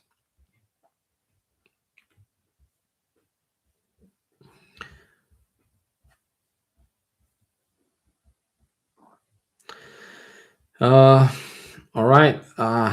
Bonus hour. No, that would be crazy. Bonus hour. No, no. After party. You guys like after the first 1.5 hours, you start commenting. So amazing that you guys are still here. So Edge, we're gonna extend it, but not by an hour. Probably another 20 minutes. How do you view silver versus home ownership? Now let's do 10 minutes. How do you view silver versus home ownership? 50 an ounce, 100 ounce for a house. So first of all, what type of house do you wanna? Do you want? Do you want to live in downtown New York in the middle of a pandemic? I don't. I would rather keep my silver and run. Um, especially with the patterns that are evolving.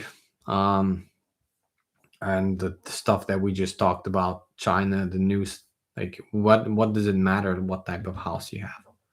I mean, okay, so that's just to broaden the perspective. You cannot talk about a house. What you're talking about is a political or jurisdictional district where you have something that you can live in comfortably. So they say location, location, location. That's bogus. I mean, location, yeah, of course, if you're on a beach somewhere, if you have a beautiful view, location is really your neighbors, which is people. It's not your neighbors' houses. So your neighbors' houses were built by your neighbors. So it's actually people, right? It's people, politics, and something else. Uh, right. So that is what you have to think about. Like, how are things changing? What if the trend continues? What will happen in the next 5 years? Is that location worth an ounce of gold, or you're better off with your ounce of gold, your 100 ounce of silver? So you have to think about that first, even before we think about answering the question. So once you have that done, then I would go back to the historical figures of 1 ounce to how many ounces of silver. And then if you think about 1 ounce for one house for gold, then I think it's going to be around 75 or whatever, or 40. Was it 40? What's the historical? Yeah, let's check. I don't want to waste your time. You can check, but I would just go with that, because what I'm saying is that you do have to watch out for things that gold is usually more sought after of by high net worth individuals in times of crises, because of its density to value. right? And it's much easier to get to run with a suitcase full of gold if you are a CEO of a big corporation than with a bunch of silver. And um, we had someone on this channel who actually had to flee with silver, and he was um, he fled Argentina with silver during the Argentinian crisis, and he said it wasn't easy. Silver's heavy, he said. So there you go. But I would like, if you have a good amount of silver, hopefully outside of the country or somewhere, well, where nobody can get to it, not even you, then I'm joking. I'm not giving advice. You do what you have to do. Then you'll be fine. I'm thinking you'll be fine. And historically, 18 karat gold has not been um, confiscated, and silver has not really been confiscated. But I'm thinking that the regime that might be coming will be much, much worse than anything that the US has lived through historically. So just going on historical data in the US might not be good enough to project to the future. I think you have to look at multiple countries which went down the same path. So, yeah, start with the historical numbers, I would say. Yeah, yeah.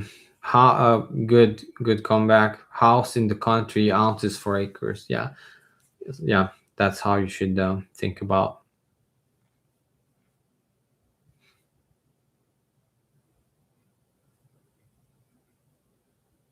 Okay, perfect. So thank you, Zeta. Timothy says, Arpad, Zeta is giving you the name of the website with population prediction. It's called Deagle. That's Deagal. I hope I spelled that right. So yeah, that's I think that's the popular. After this, I'm gonna go up and see if they updated their numbers. So the website that predicts population growth, and suddenly between now and 2030 they expect a major, like an absolute major population, sudden population decline. For some reason, that website is called Deagle. So it's Deagal. I think that's the one. It sounds familiar. So if not, if it's a spam site or whatever, I'm sorry. But I think that's the one. I think that's the one that rings something in the memory.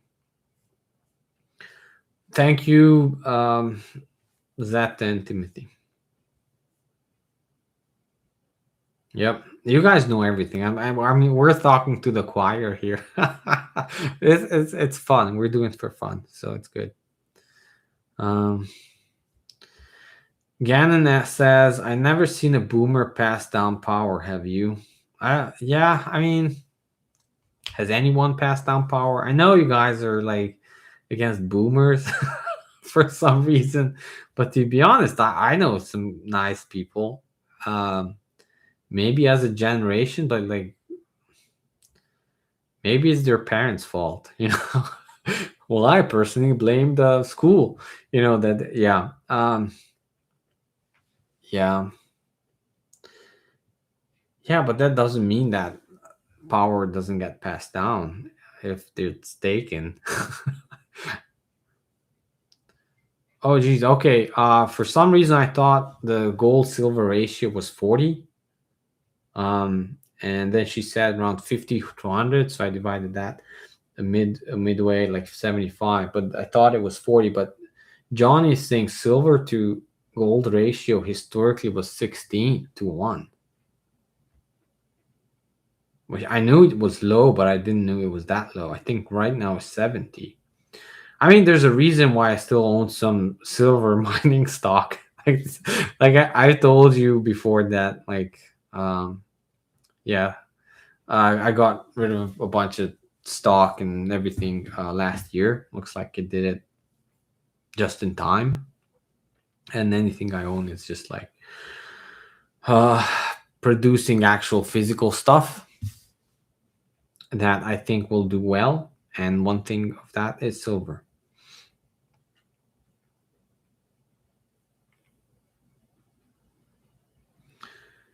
Yeah.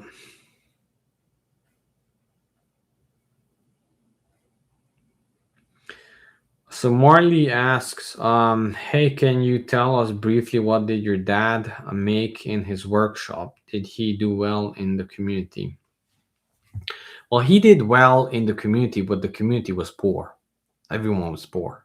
So what he did, he had a couple of lathes and milling machines, and he used that. And his cousin had the bigger shop, and they produced anything and everything for Germany.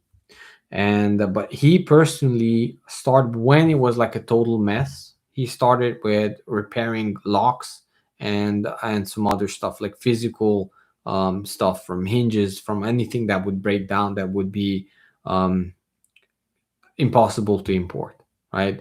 So small physical stuff he would recreate by hand, right? In order to have people replace like car parts and all of that stuff. And it would change, but you have to be versatile. You cannot specialize in these cases. It's good to specialize when everything is good, because there's the supply chain, you can calculate things, cost ratios and all of that stuff. But when you are in a crisis, you have to go lateral. Basically, you have to be able to have machines that you can switch into other things. You cannot have specialized things. Like that's why some big companies failed immediately within a couple of months or half a year. And these smaller shops, like my dad and his cousin, popped up, right?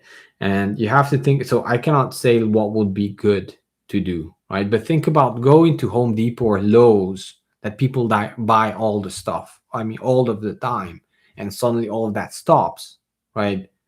And now they have a broken toilet. Right? How are they going to replace that? They're not going to replace that. You have to fix it. They have to put the little cement and the glue, and it's going to be horrible. I mean, it was horrible for us. So that sort of stuff you have to think about, right? So he produced a lot of stuff. He did like stuff from aluminum, steel. Yeah. He even fixed electric motors at some point. Wasn't his like big profession, but like parts. He produced parts. And then eventually, because of the German investors came in, right? Some came in and bought up the whole factories, pennies, fractions of pennies on the dollar, right? And they bought up everything. But by the time they got set up to produce the cheap goods for Germany, right?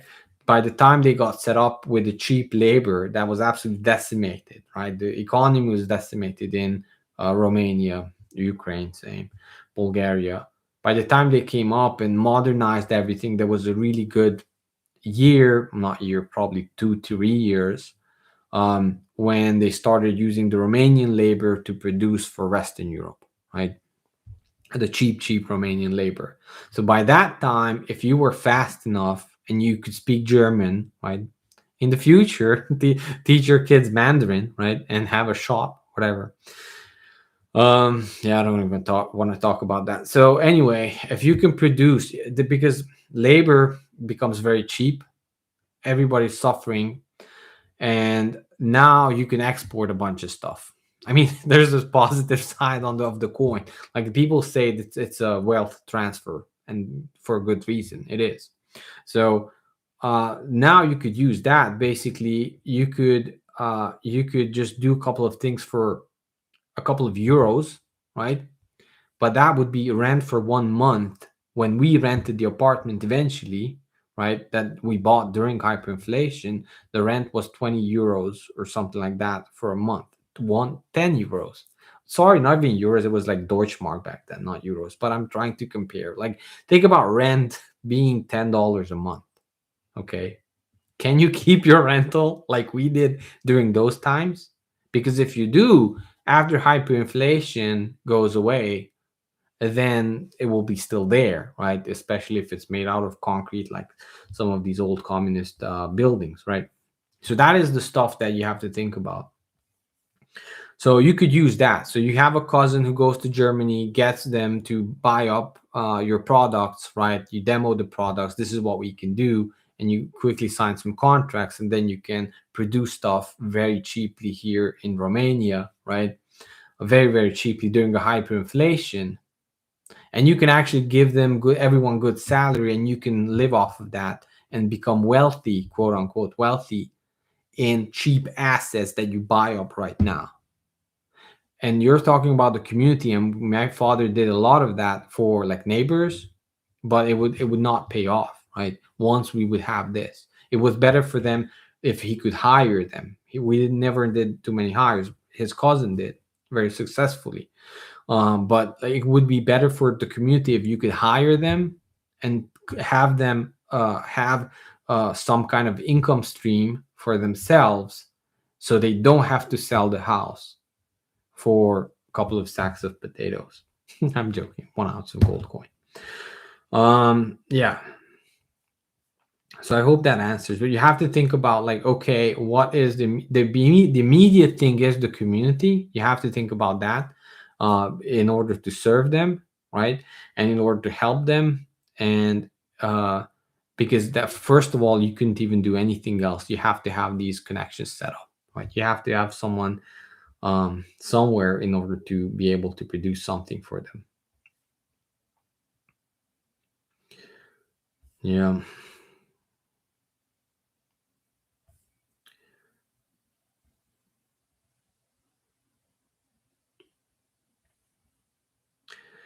But the WEF, the World Economic Forum, states that you will own nothing and be happy. Well, a lot of people stated a lot of things in history, and not everything became true. So first of all, don't give them too much credit. We have our consciousness, and we are people, and we can make decisions, and we can influence history as we did many times over. And maybe they will be right for the first 20 years, but not right after that. Maybe we'll eat bugs for 20 years, and after that they might find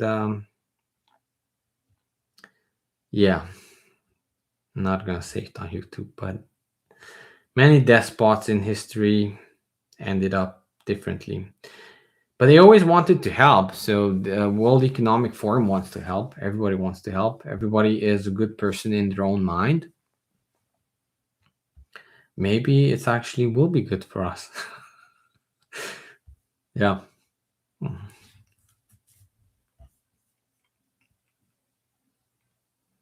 Don't eat bugs, man. You'll become a chicken. I'm not joking. You become what the animal that eats your food. um, yeah, yeah. Maybe that's like spiritually speaking. Anyway, you start eating bugs, you'll be like a bird. Your neocortex will just start shrinking to the size where like it's functioning like a bird brain. Yeah. Yeah, I mean, I don't have anything against vegans. There's many friends of mine are vegans, but I don't know, man.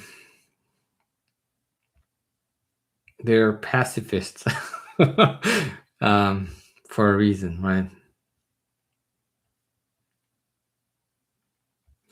Man, oh man, the copper premiums are insane right now. Yeah. Yeah, it was hard for us to get copper.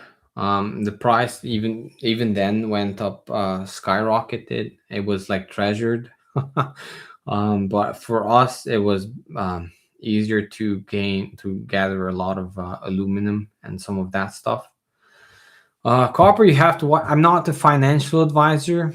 I don't give financial advice. You have to watch out with copper, though. They call it Dr. Copper, right?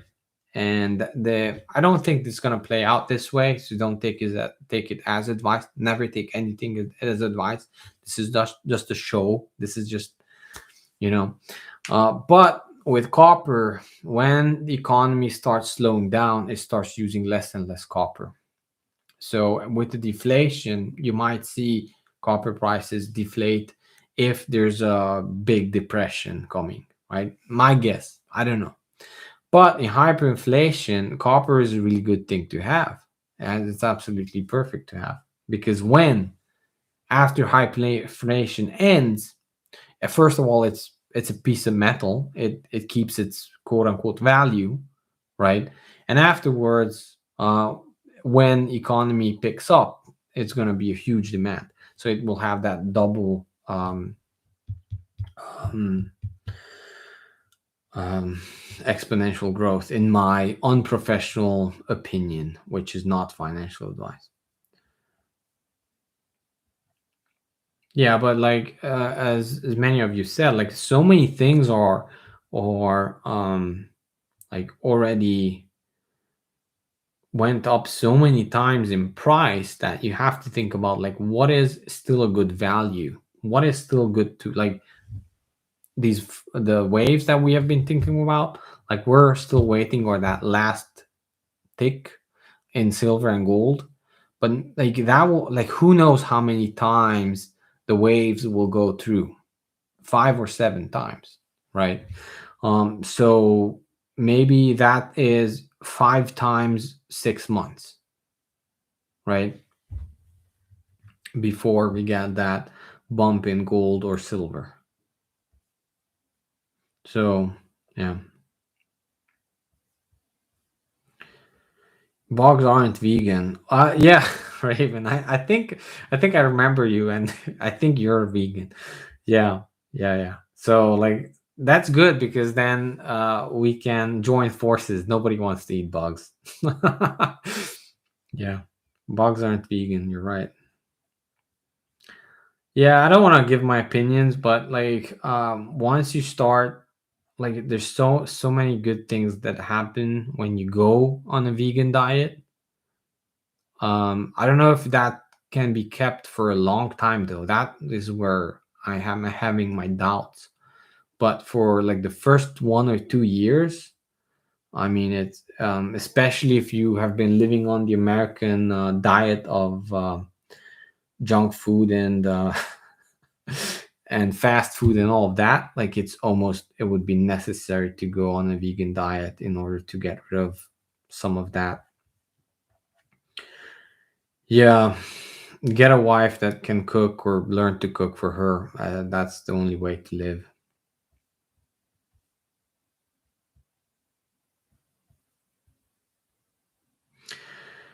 Yeah, they are parts of the animal kingdom for sure. Yeah, so spiritually, even spiritually, it's wrong. Yeah, eat bugs. Now, why are they pushing it? I think it's spiritual. I think it's spiritual. It really doesn't make any sense.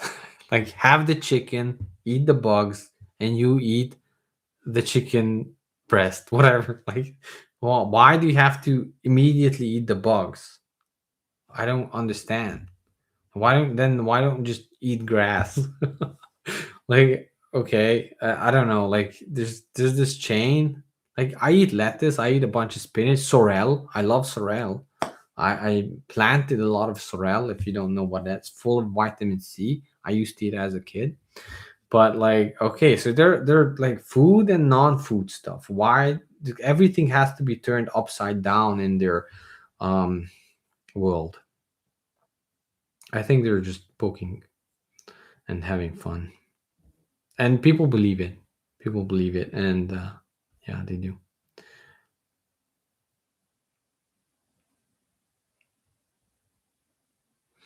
Yeah, I would love to have like long conversation about food and other stuff.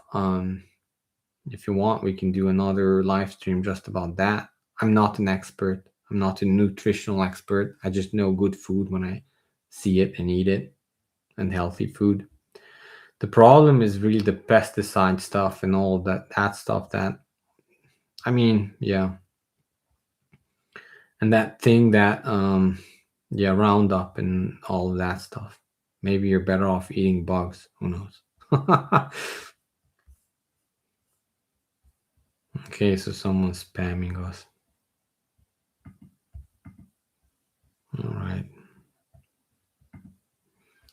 Hide user from channel. Wow, there's a lot of spam. Are we that big that it's worthwhile for bots to come and spam us? That's promising, to be honest. That's promising. Yeah, I was just scrolling too slow. I want to read every comment to appreciate you guys and girls for staying up this late and being here with me. So I didn't catch the spam early, but hopefully you don't click on anything or do something crazy.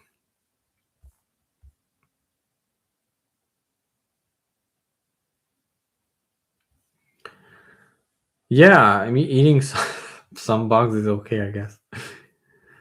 That's a nice comment. You're valuable. If you wrote it for me, I really appreciate it, Philip. I thank you.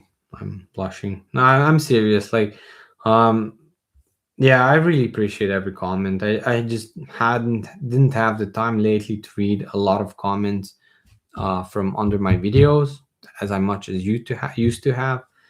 I just had too many projects going on and have to spend more time with the family, which we should all strive to do. So we've been trying to do that. Yeah, it's amazing. So thank you for being here and commenting and appreciating. Yeah, I really appreciate your comments. I mean, I learn from you guys as well every time I read a stream of comments. So I value you as well, the commenters and the viewers.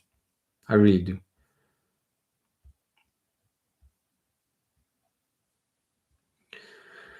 So if people food shop from local farms, they will have more control. I would like a food live stream. I think people should retain the choice. Absolutely. Yeah, no, I agree.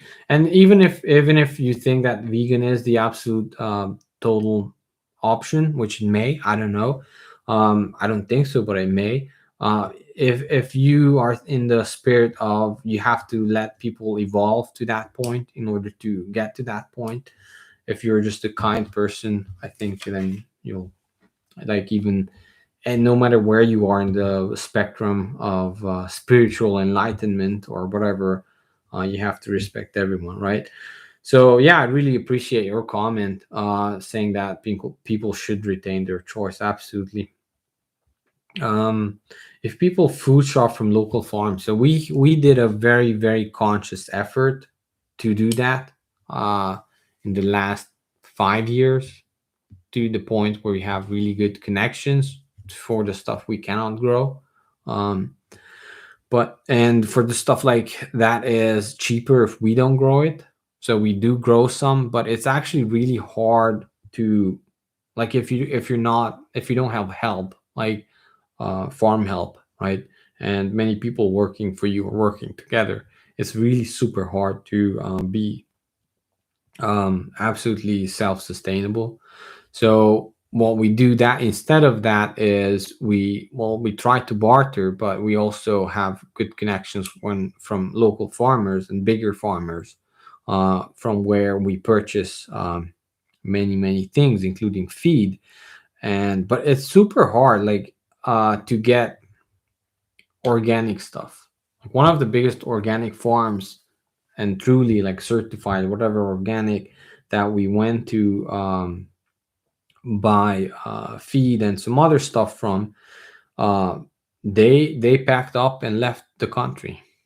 So they were renting this huge space, right? Huge organic, historically organic farm, and they packed up and left because a big player came in and gave the actual owner um,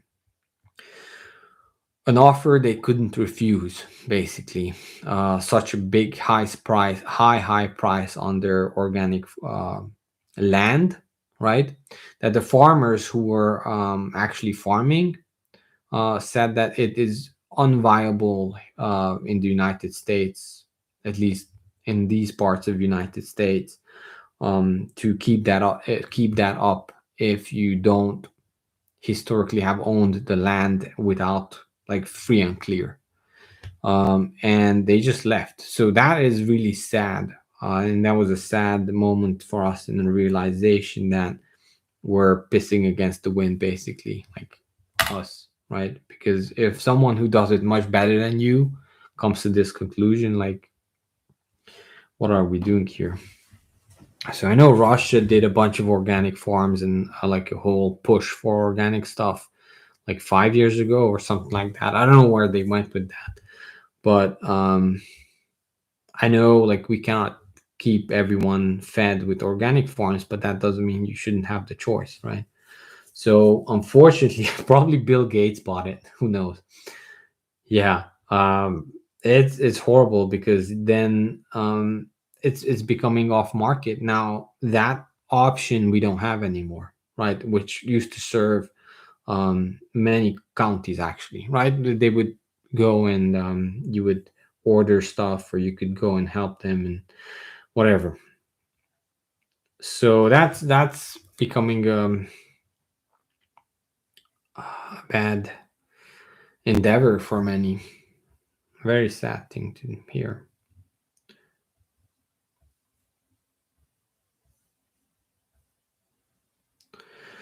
Thank you so much. Love this channel deeply. And this guy, who is the deepest?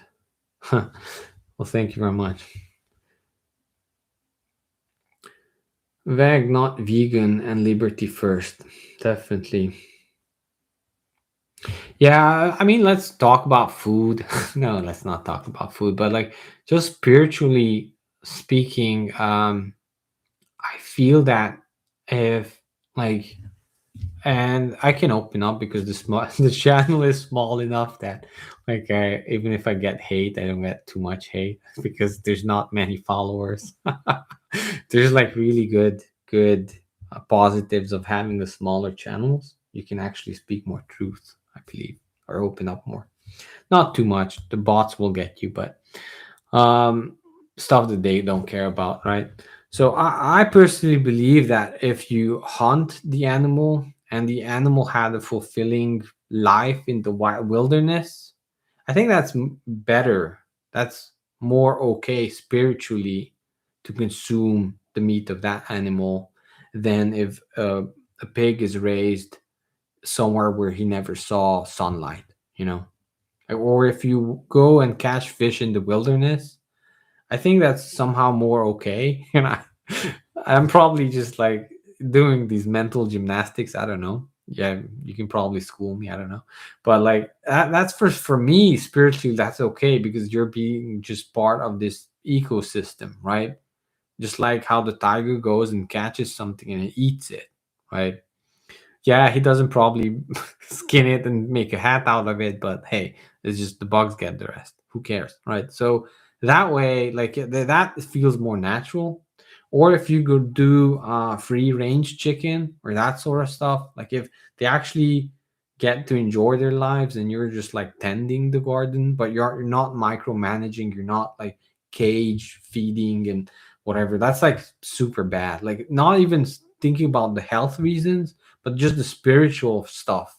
Like then you like if you do that to the animal, is it not karma if somebody wants you to eat bugs? You know what I'm saying? Like if someone who thinks he's more powerful comes and like I mean that's in your karma. Like I know like we need to quote unquote keep the world population fed and that's why we do it. But to be honest, I think that's also robbing like people from Africa who are importing a bunch of grain for from them actually developing their own ecosystems and working their own land in the traditional old way and maybe not eating so much grain, which were they're most likely not accommodated to anyway, but maybe eating yucca or whatever, right? So living on the local stuff that you can grow, which is like a smaller cycle, instead of somebody somewhere 3 continents away raping the land and pulling stuff out so they can ship it for a bunch of profit and force feed it into the animals living in the cage and then you consume that, right? Like how is that normal? So I mean, I'm not saying like I know like we don't want to like stop and then go hungry immediately, but like we have to have a different solution. So I totally click with some vegans or sorry, vegetarians or whatever. But in this more this way. But I'm not saying I'm like nutritional wise, I haven't been convinced yet. So but as you guys said, it's like liberty first. So as long as we have that, um, we're on the same boat, right? Yeah. So a little rant there, but that's what I'm thinking. That's my thought, right? Yeah. Potatoes, carbohydrates for potatoes for us, anyways. Yeah, sources of protein where we ate. I mean, I mean, here's the other thing with meat is if you just consume with, and this was triggered by a comment, was that like if you just consume the chicken breast, nothing but the chicken breast, like how many chickens did you eat throughout a year? And what happens with the rest? Like how much goes into waste? And even if it's not waste, right? Like how much goes into fast food, unhealthy stuff? How much of the rest goes into pig feed, which they shouldn't eat anyway? Like there's so much bad stuff. Instead of you taking a chicken and then okay, you eat this, you make a soup out of that, you eat the organs full of vitamins, full of other stuff as well, right? So like you then he's asking about proteins, like how we consume proteins. Well, we like a family of four ate one pig, a full grown pig, a year. So that's the amount of meat we ate. I don't know if that's too much. Probably a family of six sometimes, right? Because there was cousins, my aunt, my uncle. So that was like four plus three, seven people ate that, right? So that was the meat, right? Uh, of course, maybe some chicken here and there if you worked hard enough and you or like earned it somehow, and you were able to do that. So, like, what I'm bringing it back to the modern food prison, the food prison. We need to have a channel about food.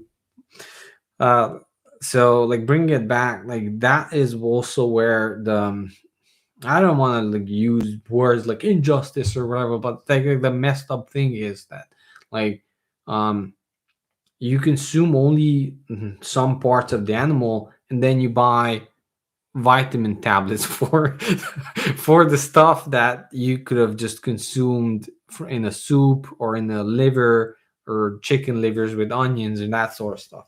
So that I think that is some like many health issues. That is also where they start from. Like when we butchered that pig and we consumed everything. I mean, we would be like, and this might be, especially if you're if you're vegetarian or vegan, I'm sorry you have to listen through this, but like we would be eating the half raw ear of the pig on the day of the butchering because we were so hungry, and you would flamethrower the pig to burn off the skin. You would scrape it off, and the flamethrower would cook the pig's ear. So you would cut it off, and we would eat it raw. Well, not raw. I mean, it was flamethrowered, So I'm bringing us like I'm gonna have like a bunch of people unsubscribe, whatever. But like that's the stuff you have to do to survive, for protein, I guess. It's still better than eating crickets or whatever. I would still eat that over crickets, to be honest. So that's the stuff you have to think about, and that's what we're still doing. Like you have to eat the bone marrow, you have to eat the soup. Yeah, I mean you have. I mean, I don't know. You have to, of course. I'm saying like, in my opinion, in our family, that's what we do. We do the jelly, whatever. So we do consume a lot of vegetables. Try to do less and less on the seeds, but to be honest, in a SHTF situation, you'll be consuming seeds because, in the sense of grain and that sort of stuff, because that is nature's way how you can store energy. Of course, it's not energy, it's supposed to grow into full grown trees, but seeds were made that they can last a long time before they germinate, right? They can last for a long time. That's nature's way of saying this was made for storage, right? Not storage, of course, but it could stay in a harsh environment until the wind blows or some animal eats it and brings it into a different environment. So seeds store easily and roots store easily. Everything else is just there to be consumed and grown again and consumed. Yeah, so that's what a big parentheses on food. Let me see what else we're talking about here. Gen X, Gen X, like the generation war. Gen X is so integrative. Oh, thank you. I guess boomers. Yeah, I don't know. Like, depends on which country, because I guess you're talking about the U.S. It's really the what is it like? What defines a generation? In the sense, like spiritually, like is it the environment? Is it their parents? Like I know every generation is sort of like rebelling against the previous generation. So we'll see what happens next. But um, yeah, bone broth is great. Always cook the carcasses. The carcass. It's wasteful not to. That's what Maggie says, and I agree.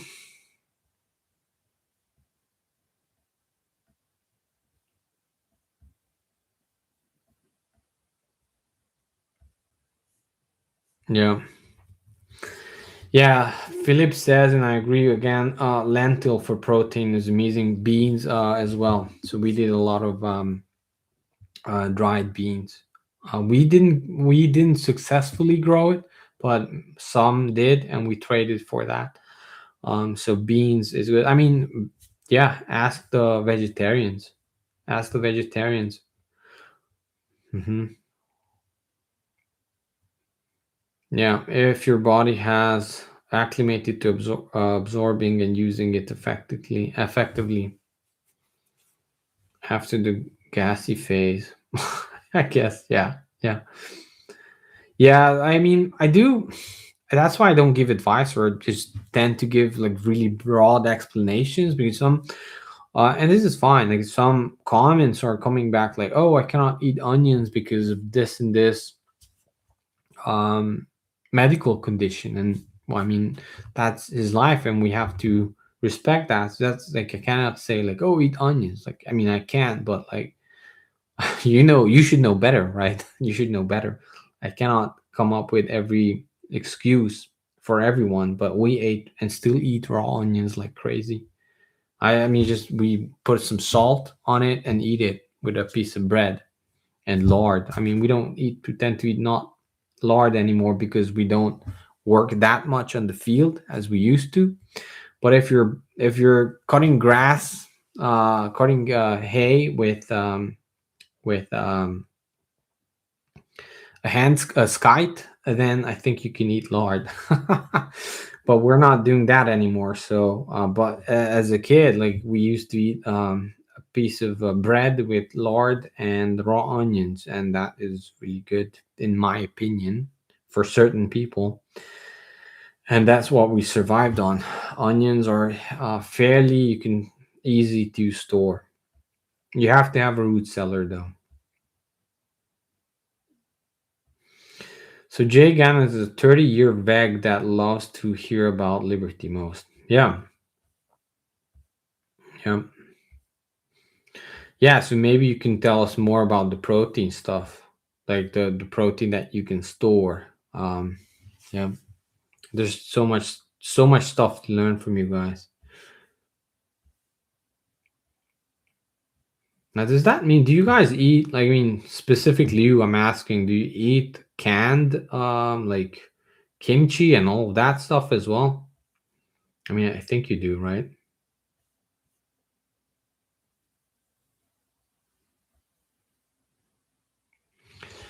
Ahmed, which is I'm assuming Ahmed's wife, says, "Hey Arpad, watching the whole time. One side, not from before what you were saying.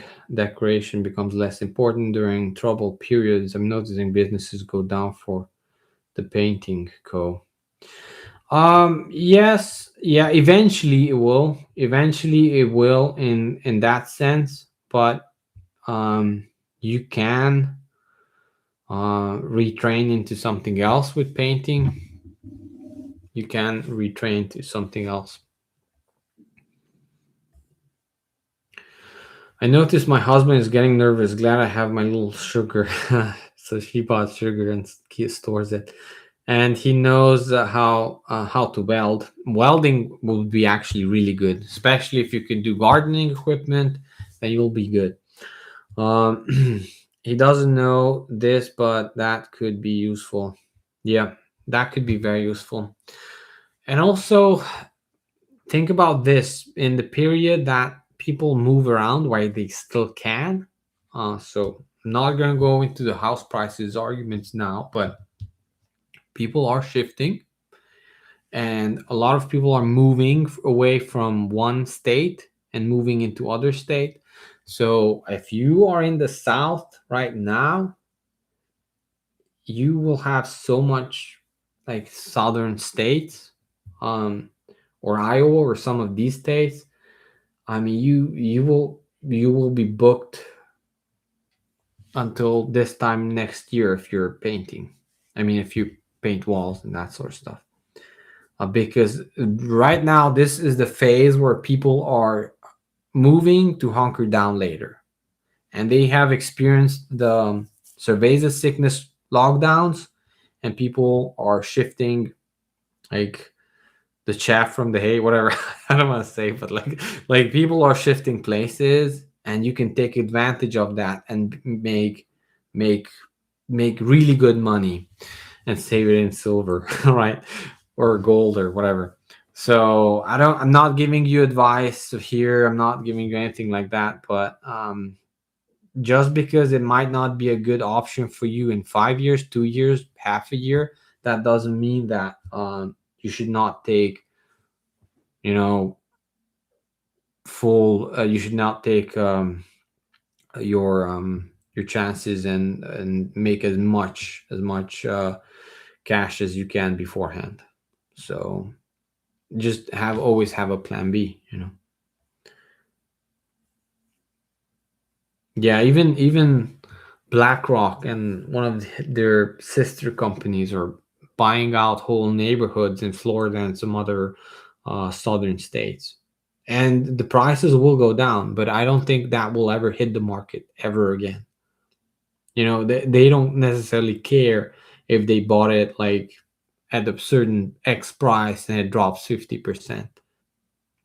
It doesn't matter for them, because if the stock market drops down 90%, what do they do when it will recover in the next 30 years? Real estate most likely will recover faster than that, right? And they don't care because they got that money dirt cheap. It was a loan for them. So like, what do you care in what you invest in if money's free for you from the government, becoming basically a branch of government, right? They don't care. They want to buy physical stuff. They bought like a whole neighborhood of what, 100 something houses, then thousands of houses. It doesn't matter for them. They're turning you into renters.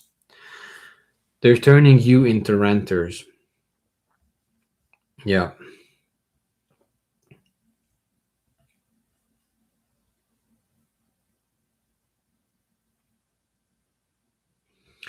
Arpa talked about a video ago about finding stores of energy as close as nature as possible: wood, fuel, food, etc.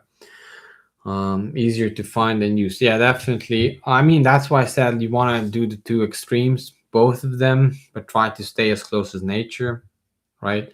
So for energy, it's much easier to stay with nature as much as you can and replenish that, right? I mean, it would be good even now to plant trees, right?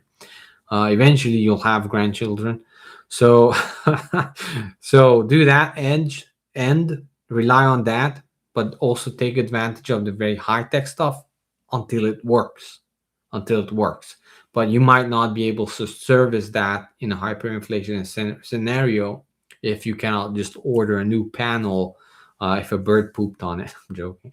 If something went wrong with it, right? So don't rely on that.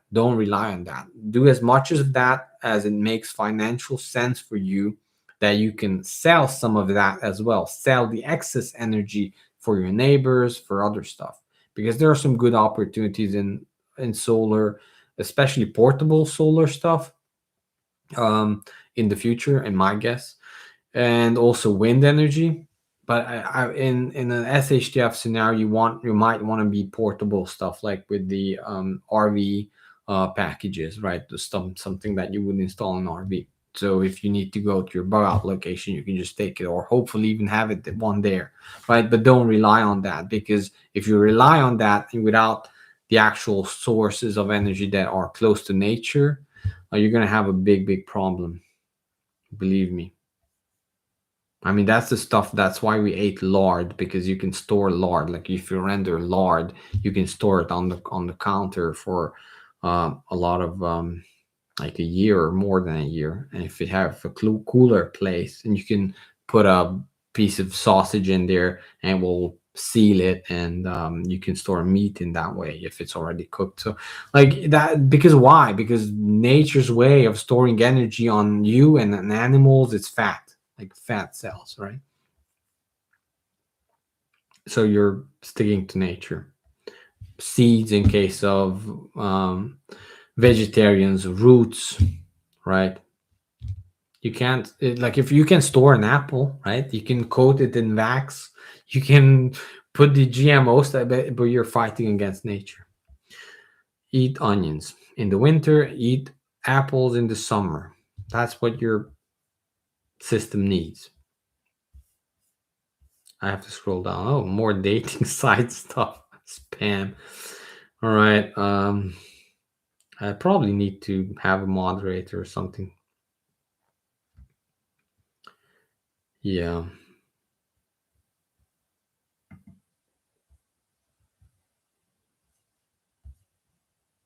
Yeah, figs. We have planted fig tree. Yeah, figs are pretty good. If like the Chicago hardy fig, you can try depending on where you live. But that's you're gonna probably have the easiest time with that.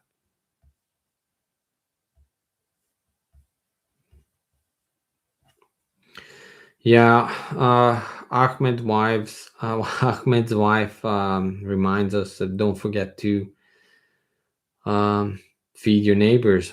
If you're nervous about food, find someone worse off than you and feed them. You will not lose. God pays back 10 times. Absolutely. Yeah, even when I was working for lower than minimum wage, because I was just like a student, like they didn't have to give me full wage, right? Even then, I gave away some money to the homeless people. I don't know if it really helped them. Probably helped more me, my conscience. But I sometimes gave like 20s away, right? Which would have been more than a work hours, right? And it felt good. Like I didn't have too much need. Coming from a super poor country, I didn't care too much. Yeah, I left. I don't. I mean, you'll get to know me. I don't want to say it because then it's just bragging or whatever. All right. Yeah, should we leave it there? I think let's leave it there. Yeah, the issue, well, feeding um, the poor and helping the needy is like many people, you think they need help, but they don't, or they think they need help, but they don't. In the sense of they need not financial help, but other help. What I found was when went down to Venice Beach in Los Angeles, we're talking with homeless people there, but also like in downtown LA. So they appreciated more when I sat down and talked with them. It can be dangerous, like if you're a young woman, I don't think you should do that. But I'm saying like some things were appreciated more than money, and it makes sense. It makes absolute sense. And I had a good time talking with them, knowing about like what they take pride in and how they can keep it together. Most of the time it was mental issues, unfortunately, and substances. Yeah. So what I found was like you're not really helping them when you think you're helping them, and people need to ask for help. If not, it's just force. That's another spiritual thing to ponder about until the morning or when morning comes. Is that if you're helping them, even if they didn't ask for your help, then you're that's actually you're implying force on them. You're trying to pull them out from a life pattern that they might not be ready to be moved out of, and it will hit back on you.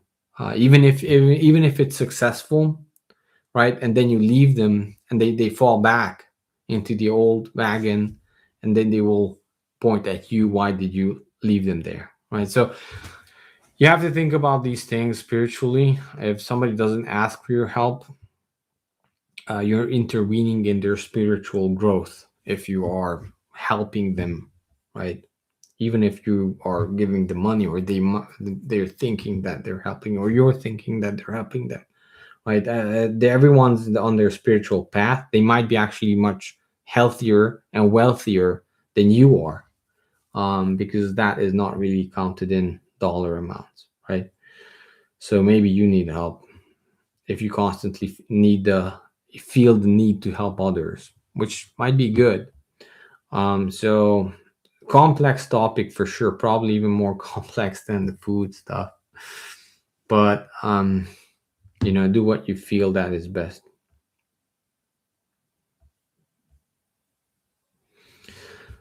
Zeta says, very nice comment. Thank you for your experience and sharing your knowledge. This is worth more than gold. Well, I hope it is. Thank you for the nice comment.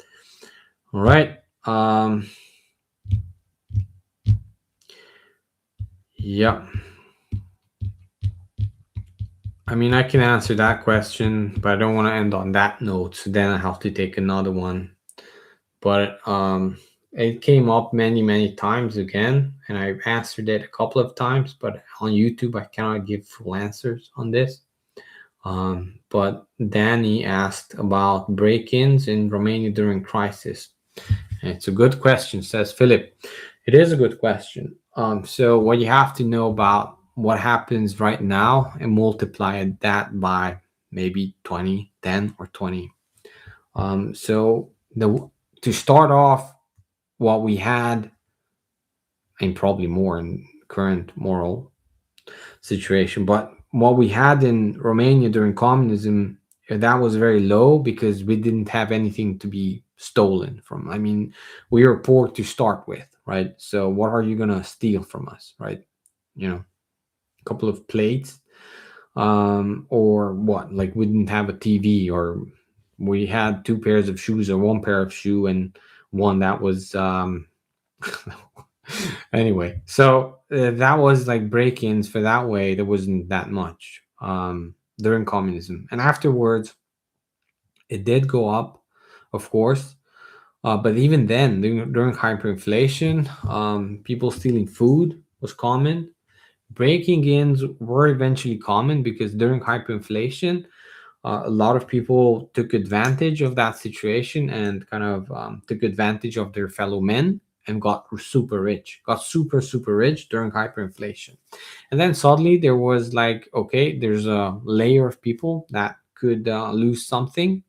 So the break-ins would happen because you would like they would hide it. Everyone would hide anything that they have so they don't stick out during those times, until they could afford like private security or something. So then the break-in started, but it was hard to do break-ins because we lived in concrete buildings. So and the doors were fortified very soon, or like very early on. Like we did on the doors, like we used to have these old communist doors, which were still pretty tough. But then we took hardwood, like tiles. It's almost like tiles, and then layered that on the outside than on the insides. Ideally, you could buy a new door or make a new door, but during hyperinflation, you do what you can. So that was something that was available for us because many of the factories that produced furniture stopped, and there was that the lumber and the high quality stuff that was given away practically when the Germans were buying up the land below the factory, right? So so you did what you could. Like you, if you could have done metal, then that's what you did. And there were these doors that had weird shapes, patterns on them. Anyway, so people fortified whatever they had, bars on the windows and that sort of stuff. But apartment buildings in 10 stories, it's harder to get in if there's only like everything's concrete and you have a fortified door. What happened was more of tricks and tricks, and like how to get inside, how to um, convince someone to open the door for you, basically. And that is when we go into the darker side of the stuff that I try not to talk about too much. But that's why I said, like, the very first thing yet that you should do is you sit down with your family and you make up new rules for the house. That's where security starts.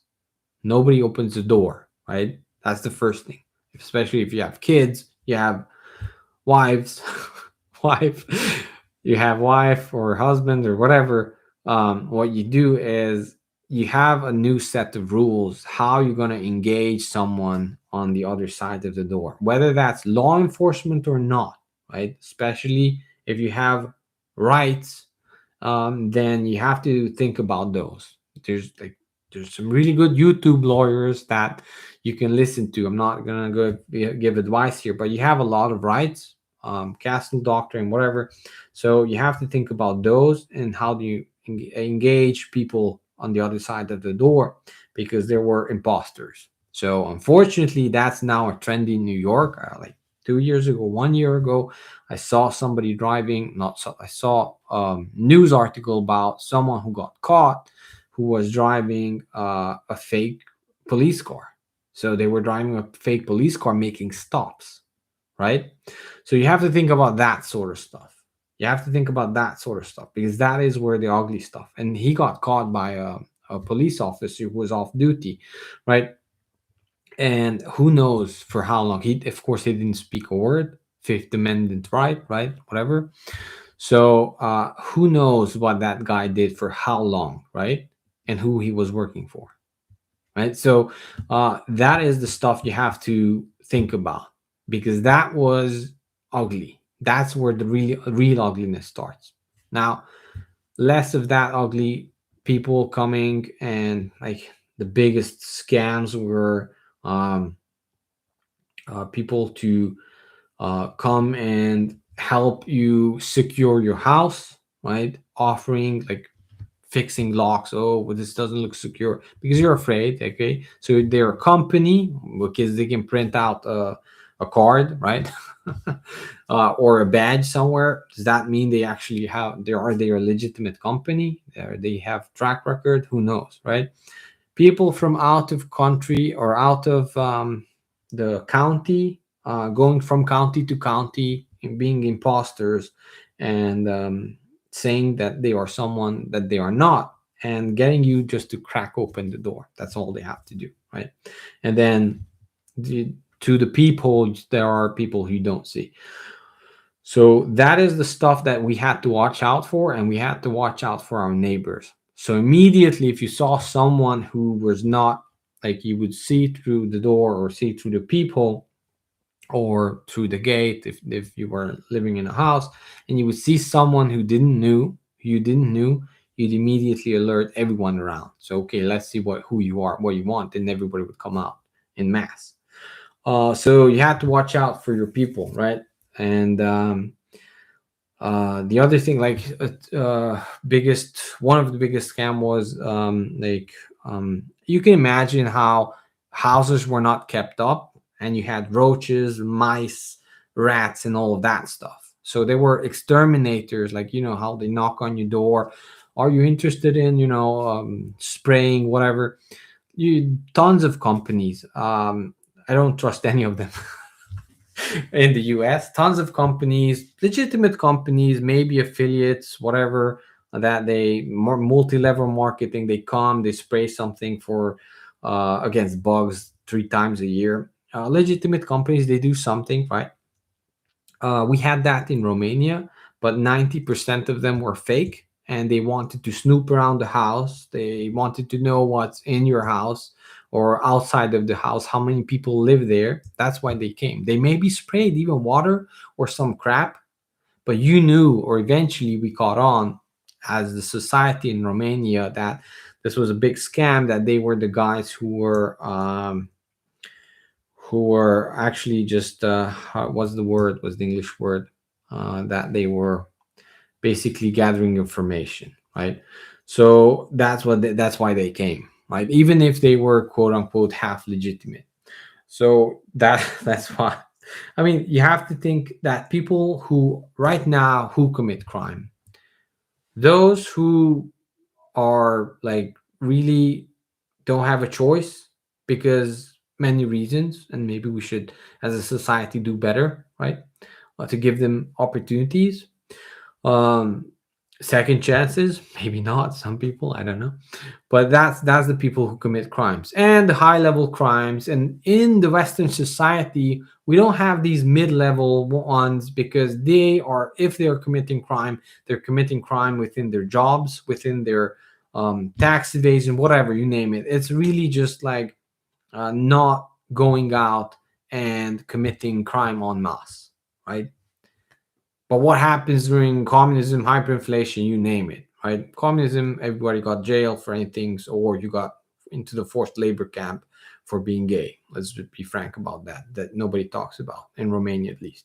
So anyway, what happens is that that middle class goes away. Now everyone else is get pushed down here, and you have the top level, which is the really high corrupt management. But now all these smart people who might have had the moral compass when they were doing well, but they're high IQ people. Now they're going to all be committing crimes.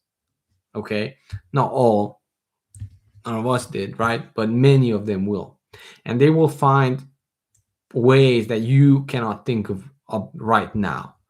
That is like someone from Poland, from Romania is super suspicious, and don't get like grandmas from Poland don't get scammed that often, like through phone scams, because scouting. Thank you, David. You name it, that's the name. They scout, right? So they don't get scammed because they have been scammed so many times during these hyperinflationary times that there's no trust there. You cannot scam, right?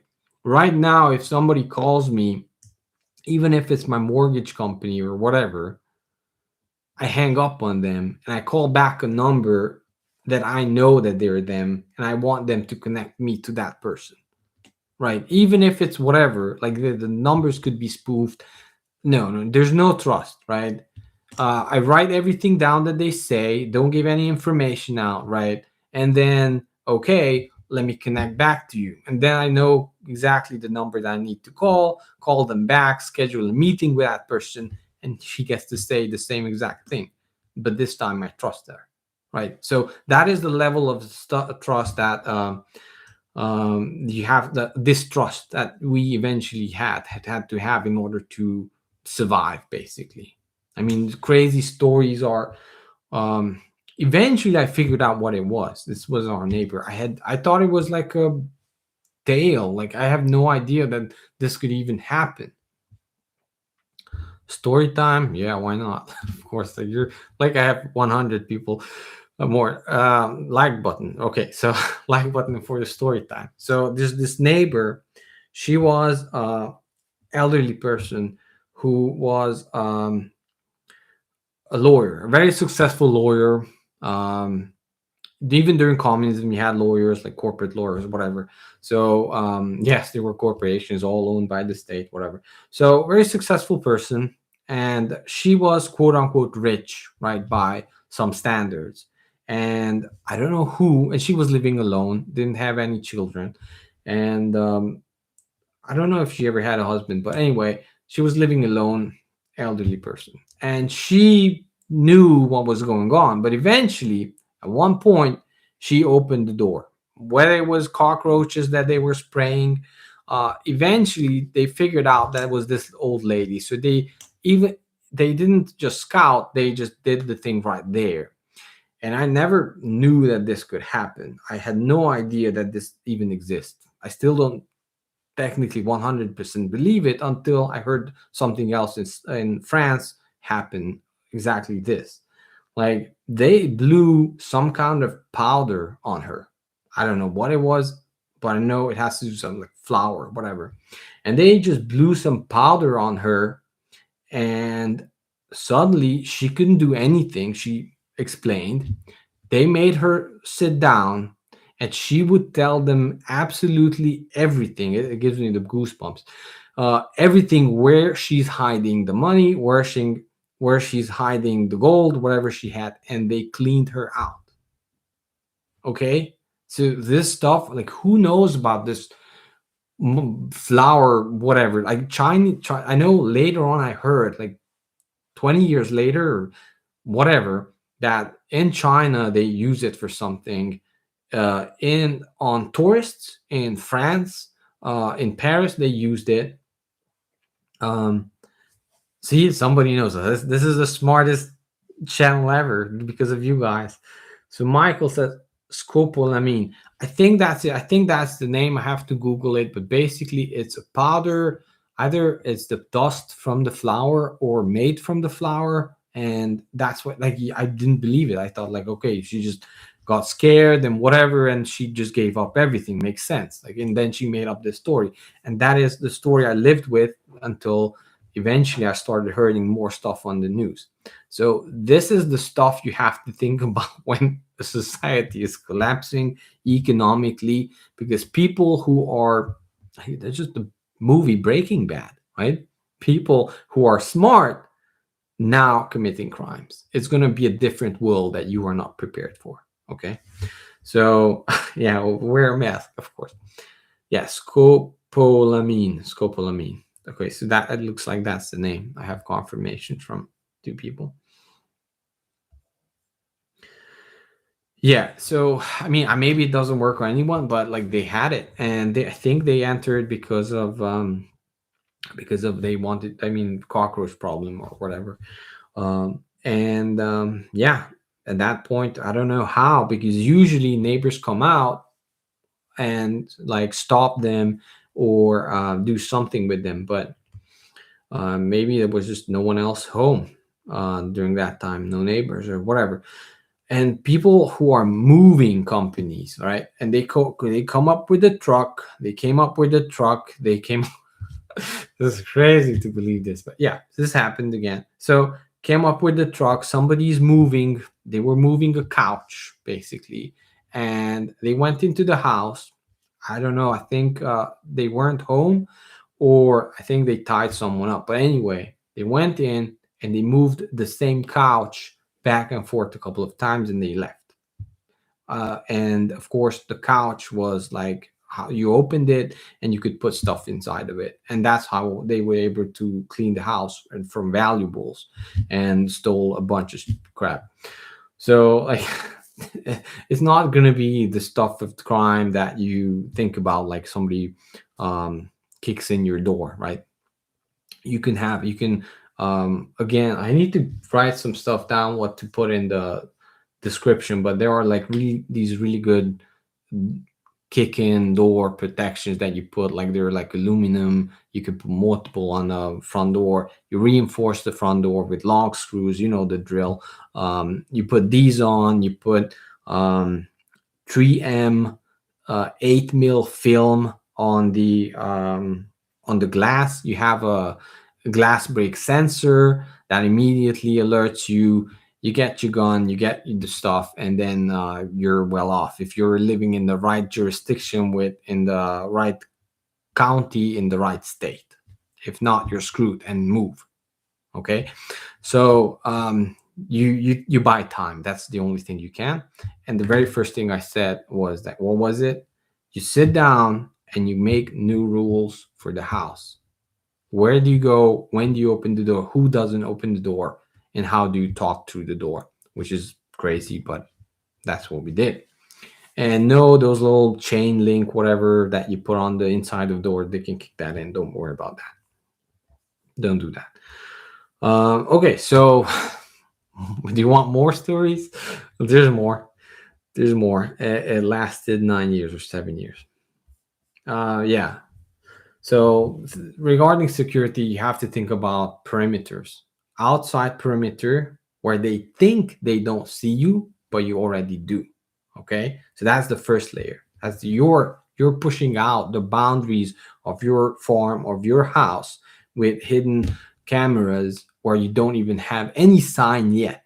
And you might be looking at things that you don't want to look, but you are pushing out the outmost layer. You're putting out cameras on the trees and on places where you would not think that you need to have, and you don't even have a no trespassing sign yet.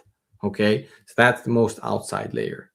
That's your information layer, because that is when you can catch the car who passed by your house 3 times during night, right? That is where you catch stuff.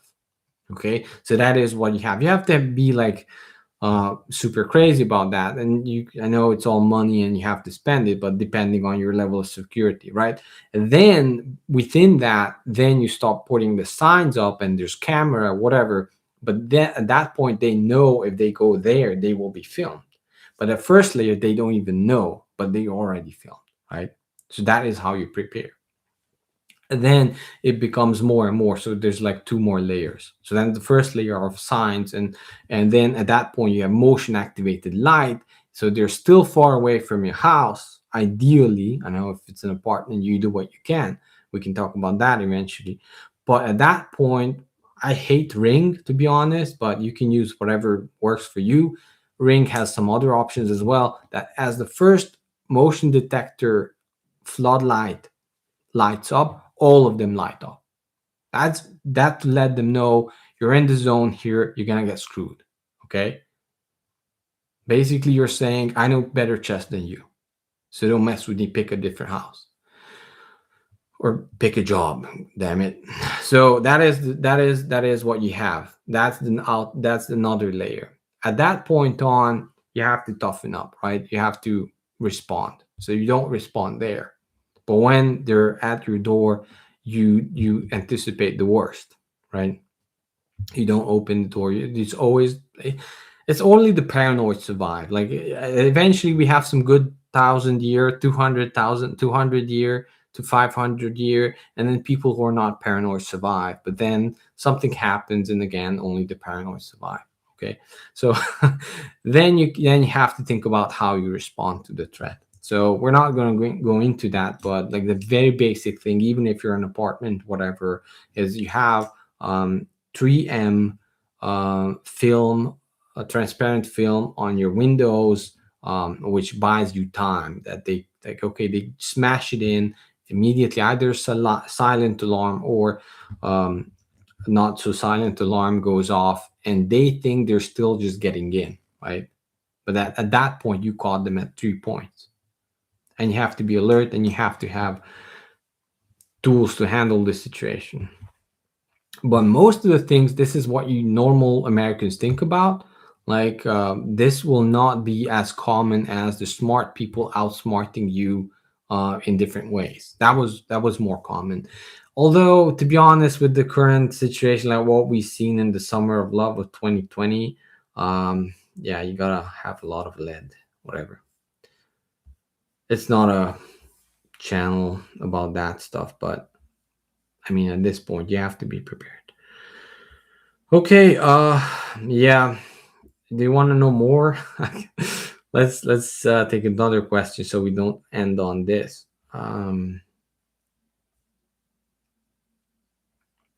New house rules. Yeah, yeah. It's crazy. If you have kids, it's so hard to. But that's why you have to raise them that way, so they know. I mean, nowadays it's not that big of a deal um, to have a camera system set up that you just never open the door. You just now people do it because they're lazy, to be honest. But you just look at your phone, who's at the door, right? And there are other systems where it's like gives you a noise warning if you're in the perimeter.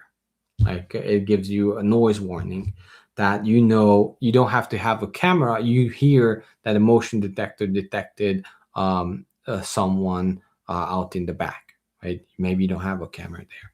Maybe cameras are too expensive. You don't have the money to set everything up. I mean, it's worth it for the long term, and we do it. But like, if nothing else, there are so many things on Amazon where like things that detect cars moving in your driveway with making a noise in your office, right? So you immediately know, and then you can take your long gun, whatever.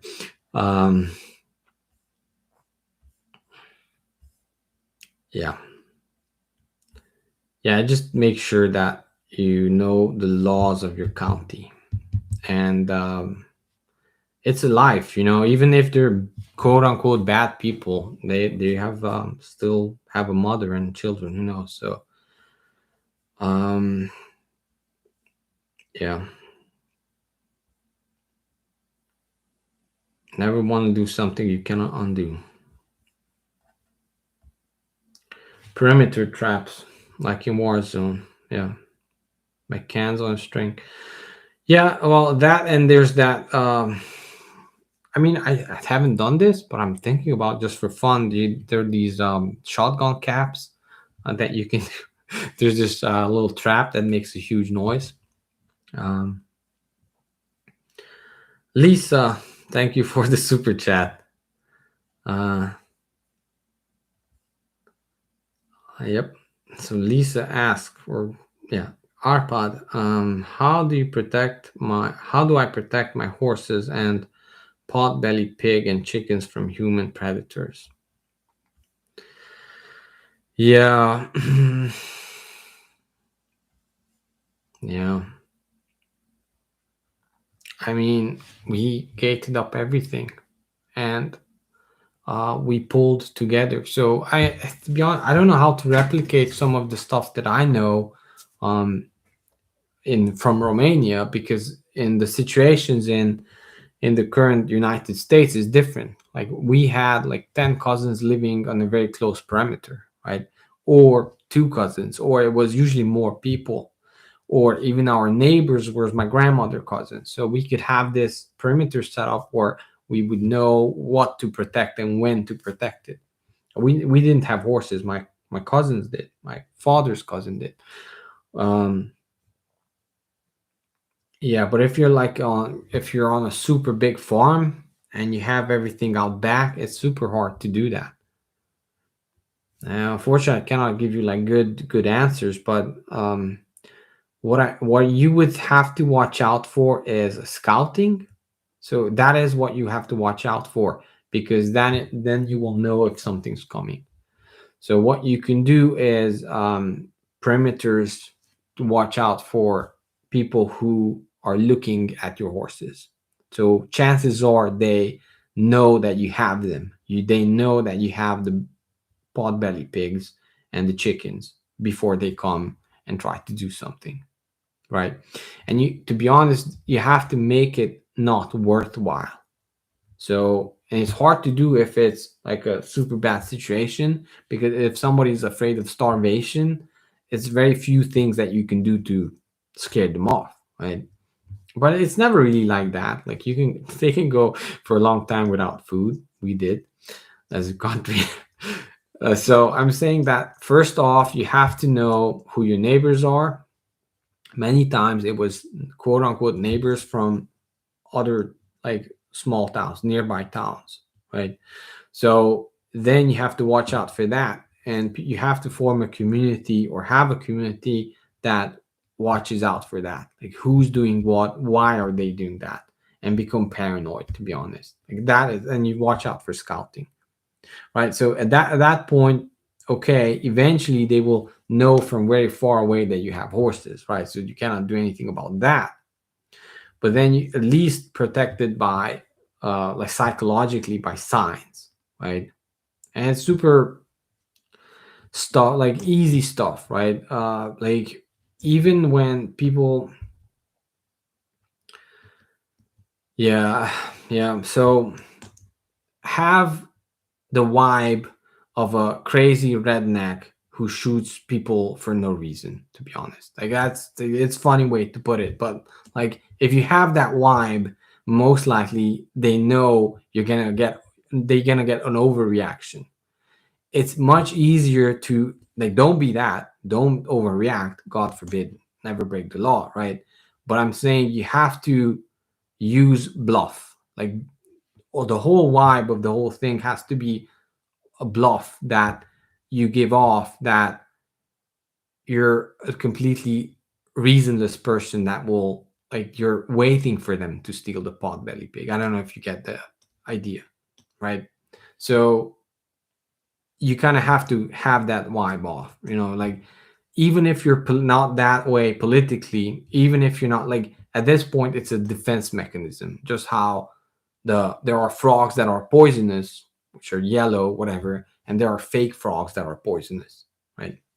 And guess what? The predators confuse the fake frogs with the actual poisonous frogs, and they get to live as well.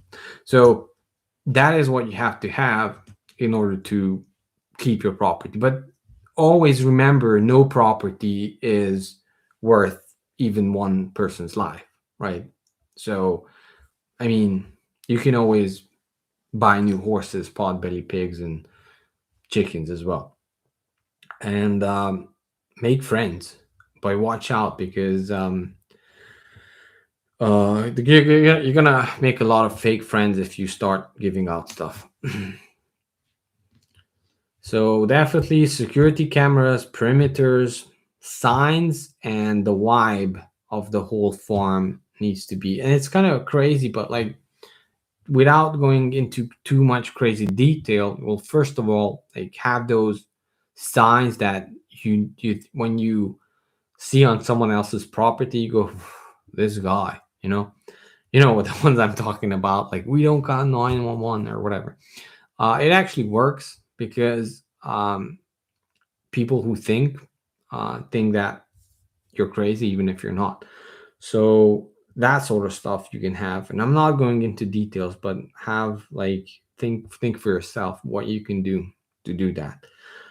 um Other than that, I mean, just have perimeters and motion detection and all of that stuff. But there are things that where you cannot, like, react. Like, giving you an example of somebody is stealing some of your property, but they are farther away, right? And they are not threatening you in, like, they're not threatening your life, and they pick it up and they gently walk out. What are you going to do, right? They are not a threat to you. They are not a threat to you.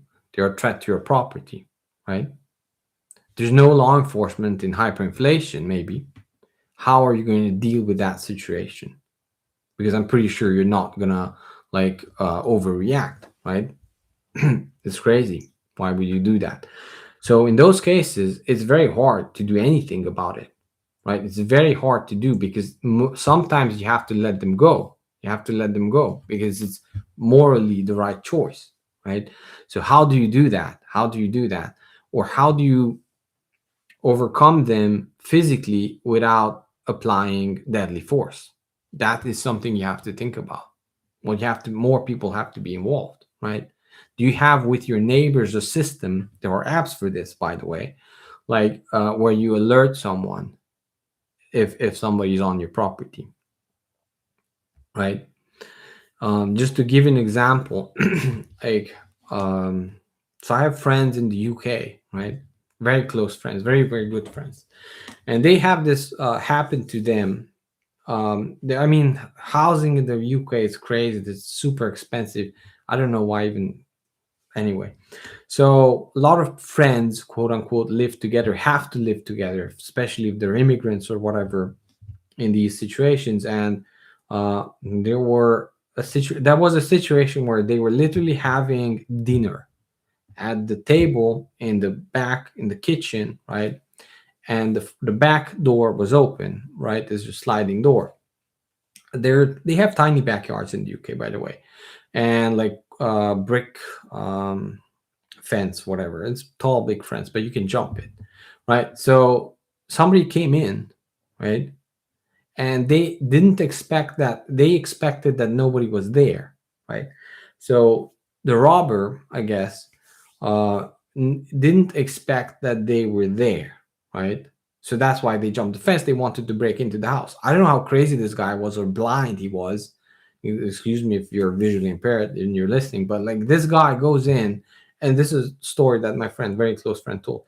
So they go in, and how not they he suddenly sees that the family, right? It's the quote unquote family, right? There wasn't like too many children involved, but younger people. So they are eating there, and the guy who broke in, knows that they're not going to do anything to him, because the laws in the UK are like that he's protected, right?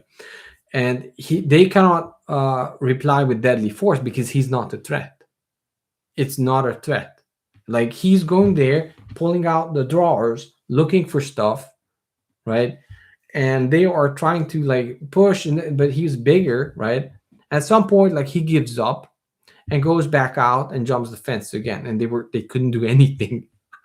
Now you can have your own opinion, but at that point for them, this was the most logical thing to do.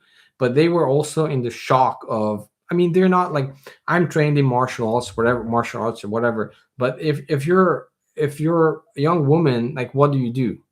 What do you do in this situation? If you pull out a kitchen knife and attack the assailant, you're gonna get like, why did you do that, right? He was not a threat to you. You can get sued. So you have to know the jurisdiction you're in.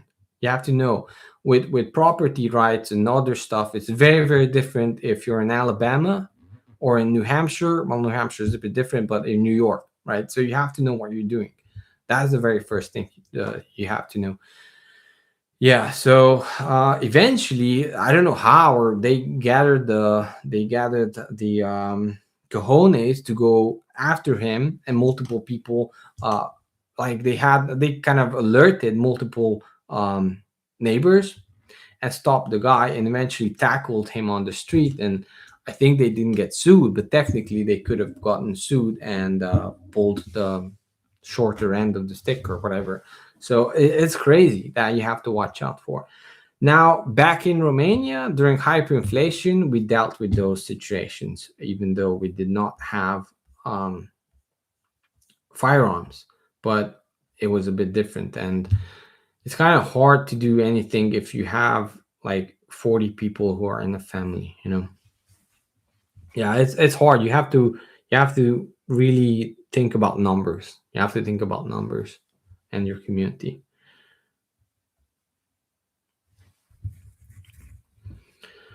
Yeah, somebody said, yeah, I mean, dogs are a good idea.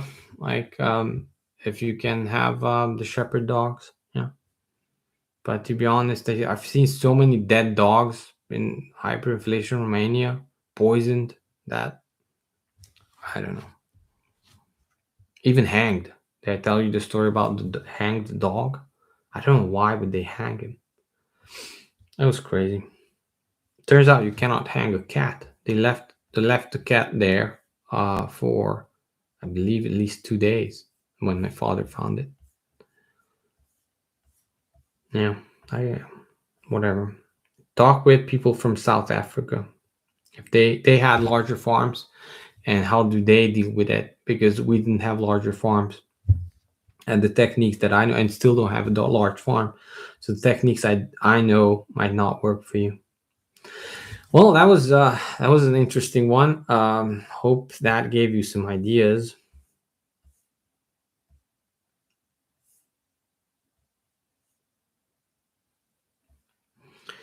Yeah, it's always good to have a good sharp kitchen knife to chop onions.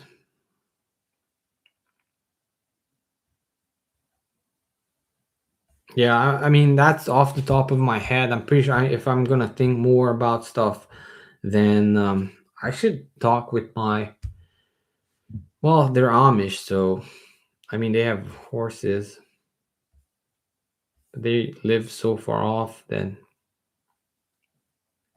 yeah, yeah. But it's like it's a different. It's a different situation if you have like five brothers, and two girls in the family, that way, and everyone knows how to handle a shotgun, and you live in a county, and you live in a state where um um cattle stealing is is gives you the rope. So yeah. Yeah, you guys in the comments are funny. Yeah, I mean, I would also want to give like realistic stuff. We can, of course, joke about lie and other stuff, but um,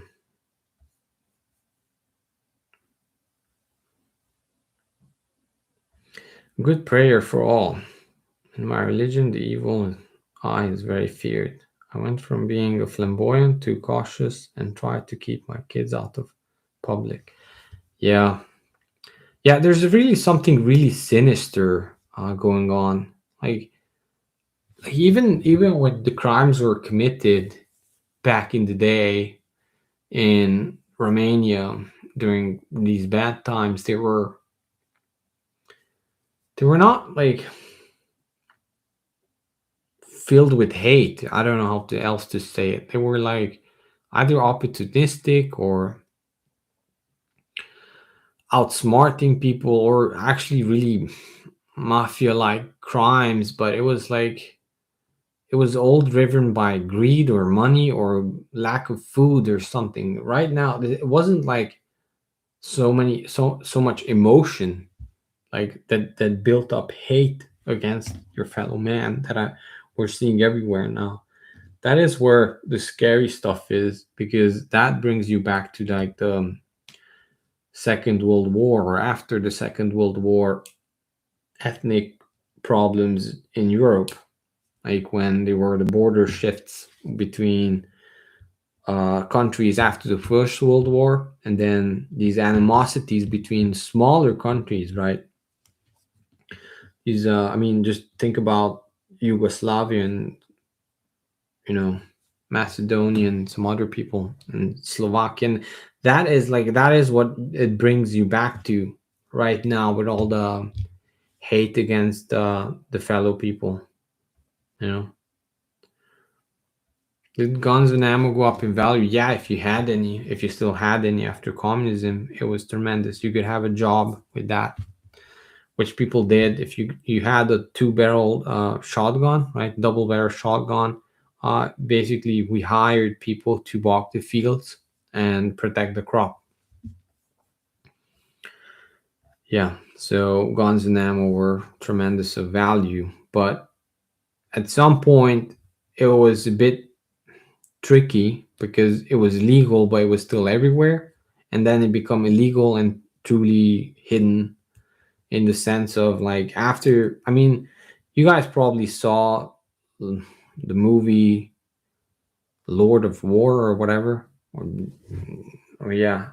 So where like the old Soviet Union is selling a lot of um, old Kalashnikovs, and it's everywhere. After the fall of communism, people who were in power sold everything and anything in order to get through the regime change into the capitalist regime from the previous regime and still be in power.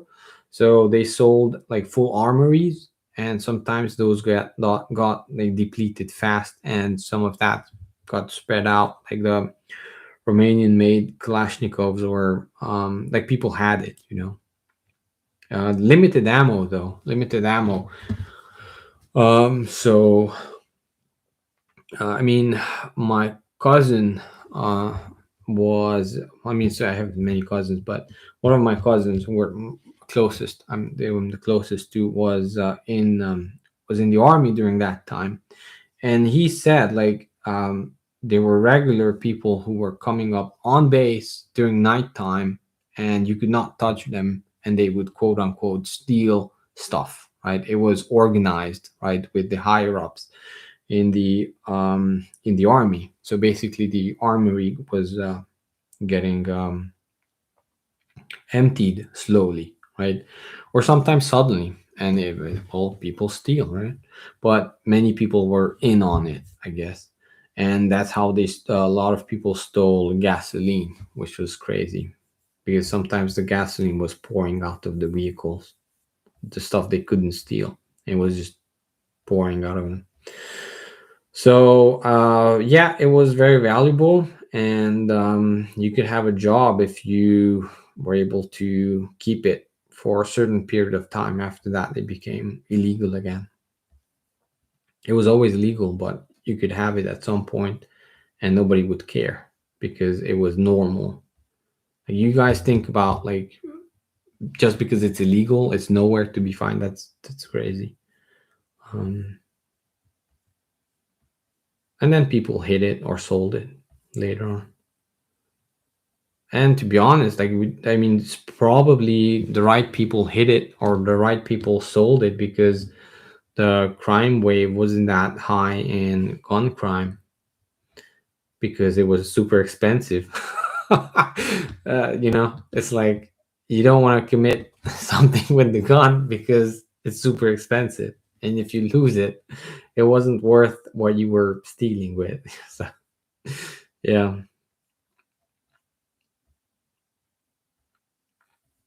Did people in Romania use guns during hyperinflation? I would say that's too much of a statement. Like people did not use guns, but they had it, you know.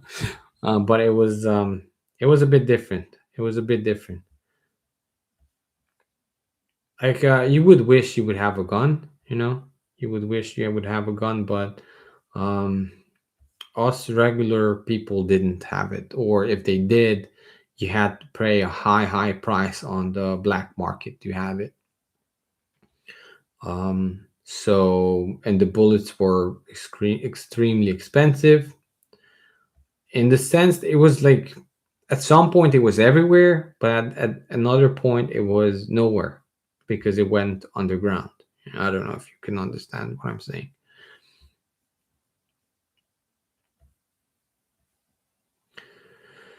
Yeah. Do you think we will have balkanization? I'm not going to answer that. Yeah, sorry, Lisa. It's YouTube. Gone. Equals new sheriff. Yeah, pretty much. If you had a gun and like if you had an old um I'll just Lisa go to the state that you really want to live in. So yeah, if yeah, that's what I'm saying. Like we had a job called chus, which was basically protector of the crop.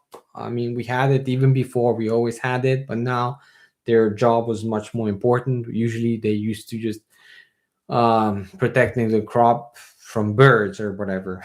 But now you have to protect the crop from people, and it still happened, but it was worth it to pay. And usually it was like someone's uncle who had like an old hunting license from communist Romania, who probably had some party affiliations or like well, I don't know. I don't want to use strong words, but anyway, so let's just say he was okay even back then, unlike you would have probably been. And then from even that time, he had his gun, and then he knew the corrupt people in the local government, so he got to keep it, and he had a job now to protect the crop. And to be honest, everyone was happy. Yeah.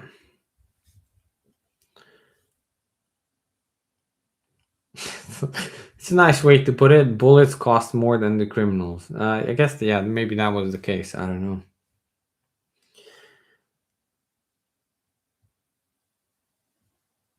Yeah, if the parasite class was trying to do well, I don't want to put people into classes, because, but yeah, but if the parasites were trying to do was going well, the propaganda would not be needed. Yeah. Yeah. But I kind of get what you're saying, but it just, you want to give everyone the benefit of the doubt that they are an actual individual and not a mind controlled class zombie. Zeta says, I'm sorry to say it is the times, it is the wars of jurisdictions, not of this world, but manifested in this world. It is spiritual. Yeah, on some level, I agree with that. It feels like, I mean, I don't know. It will probably, you would have been not on this level of thinking or in this conversation 5 years ago, but it's definitely being much more clear now that it's like, you know it's bad, they know it's bad, and yet they still do it. You know, like just to piss you off, or I don't know. Like they know they're committing something really horrendous on a spiritual level, yet somehow they do it because of a haha. Look at the corrupt system; it allows me to still do it. So in that sense, I would say it's a spiritual, but it's also a war between the archetypes. So I can get into this a little bit, but I'm not gonna expose a bunch of stuff. But what we're talking about is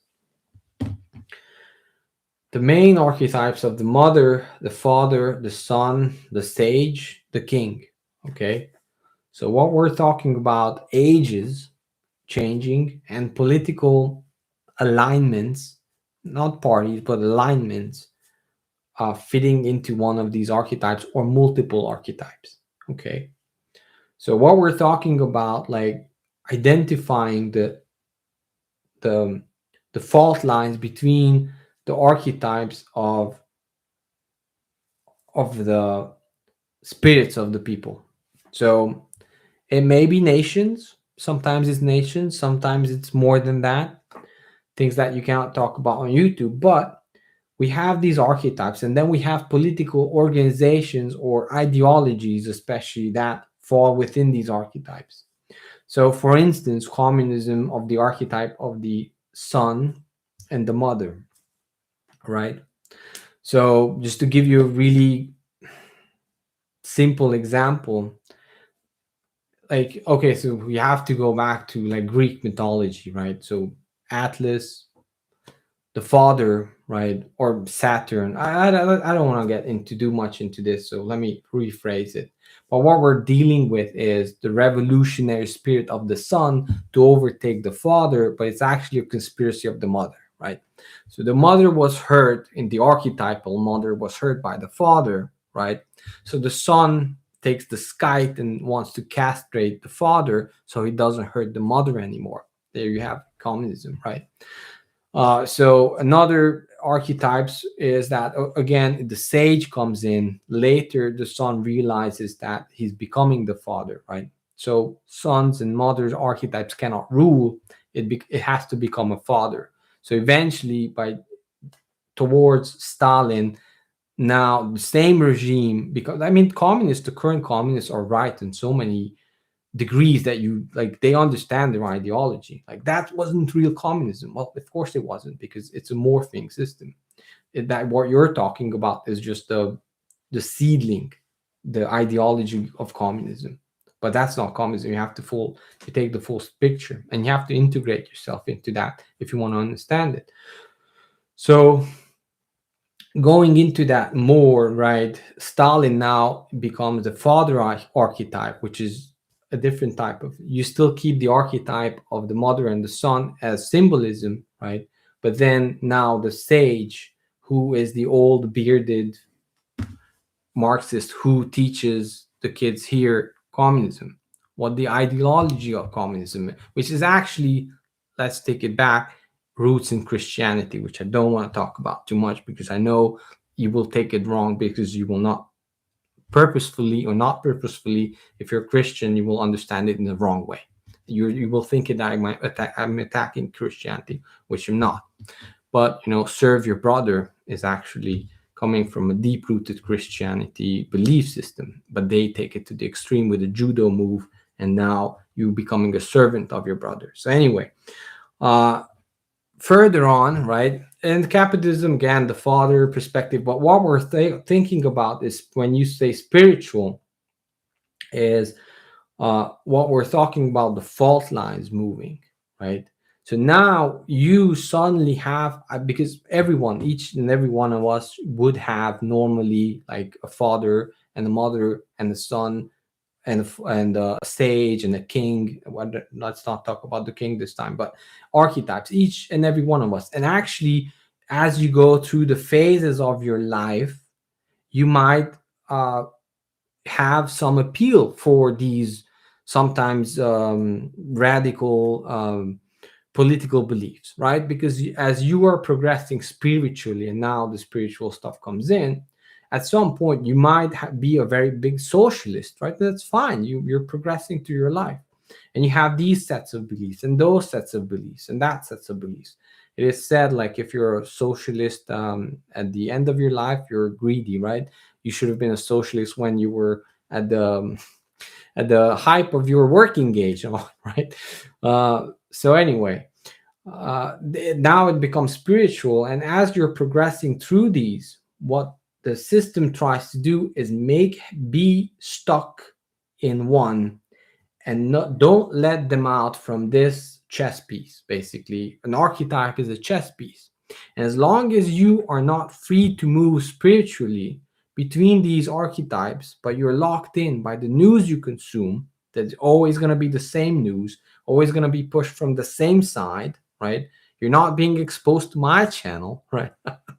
So anyway, the idea is, as long as we can lock you down into this spiritual archetype, then we know how to trigger you, then we know how to use you, and you can become, whether you're a complete capitalist. I'm not attacking one side or the other, it doesn't matter. I'm just giving you an example that's clear to understand.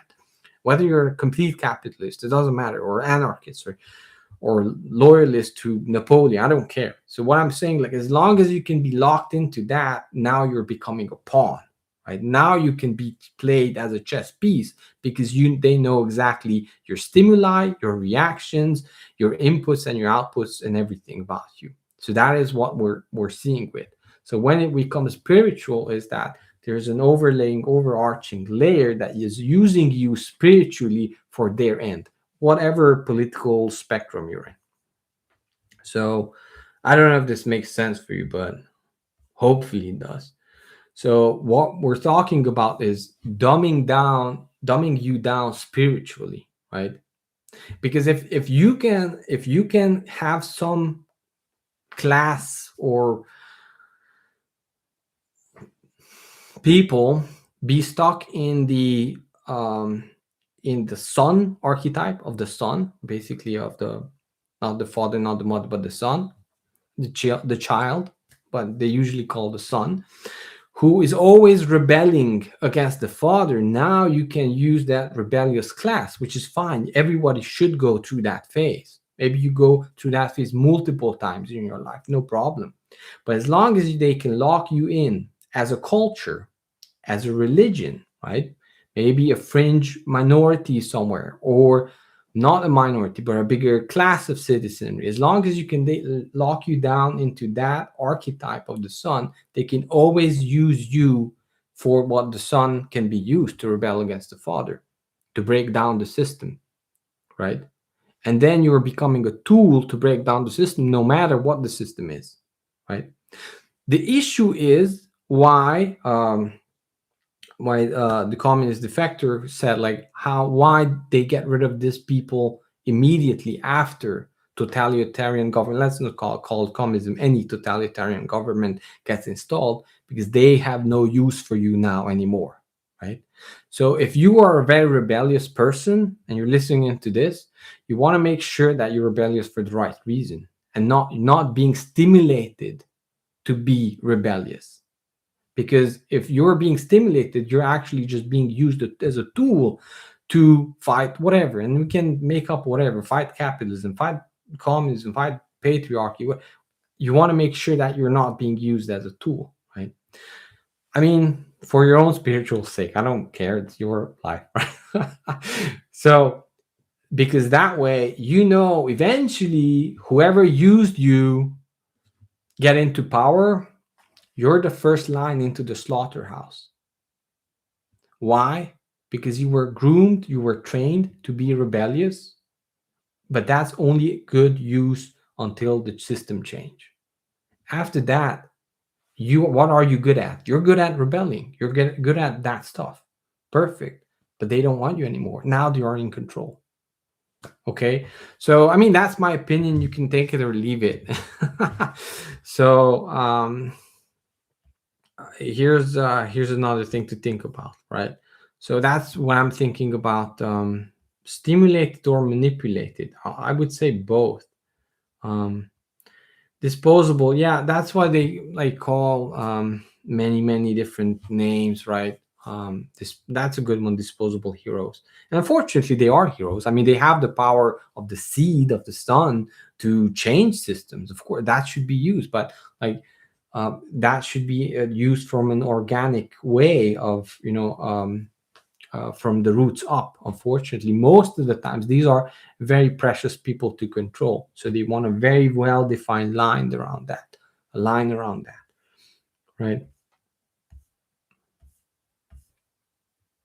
Yeah. So yeah, not getting too much into that. You can start thinking about that. So very important that you kind of step back and don't let your own political, you can have whatever political opinions you want, but what if they pretend to be an alien, like you're not even part of this system or the game, or like this is just a show, right?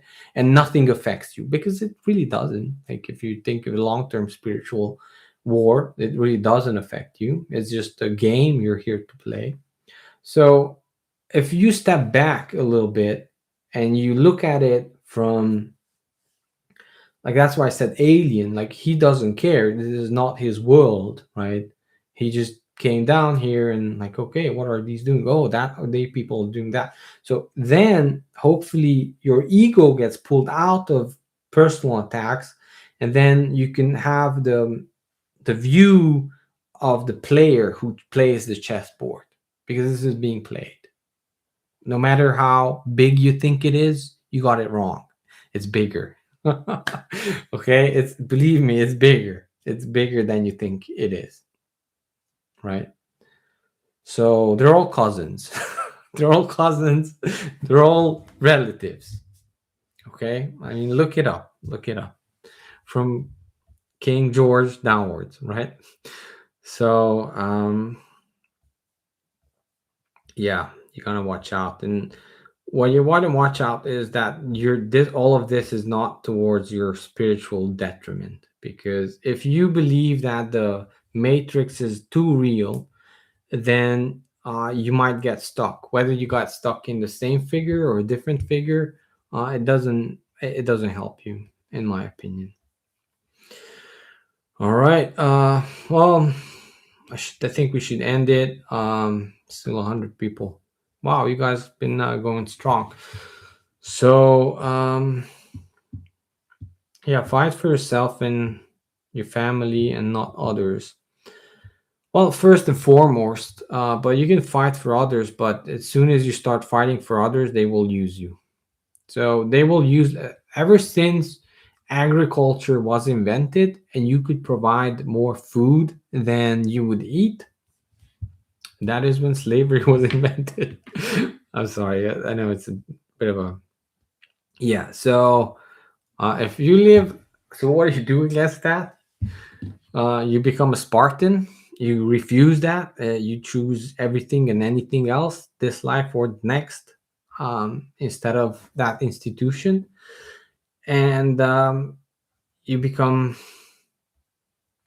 spirit, you become a spiritual warrior, and you live in an environment where nobody wants that environment from you. You know, I mean, if you want to live at peace, just look at the animal kingdoms, right?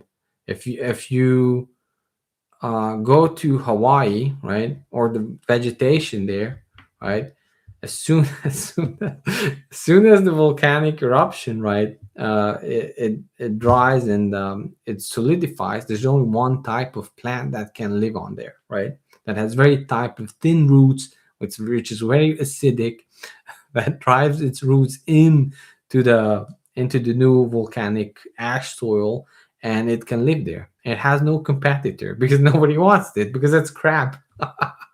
so so as long as you live a type of life where nothing can be drawn from you, you become a non-player.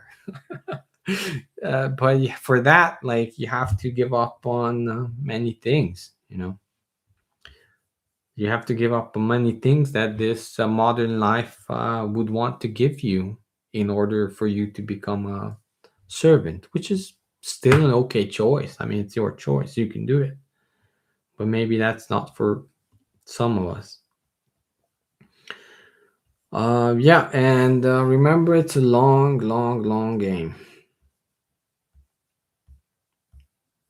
All right. I think that's it. I think that's it for now. Um, yeah, not an NPC though. Well, yeah, that doesn't mean.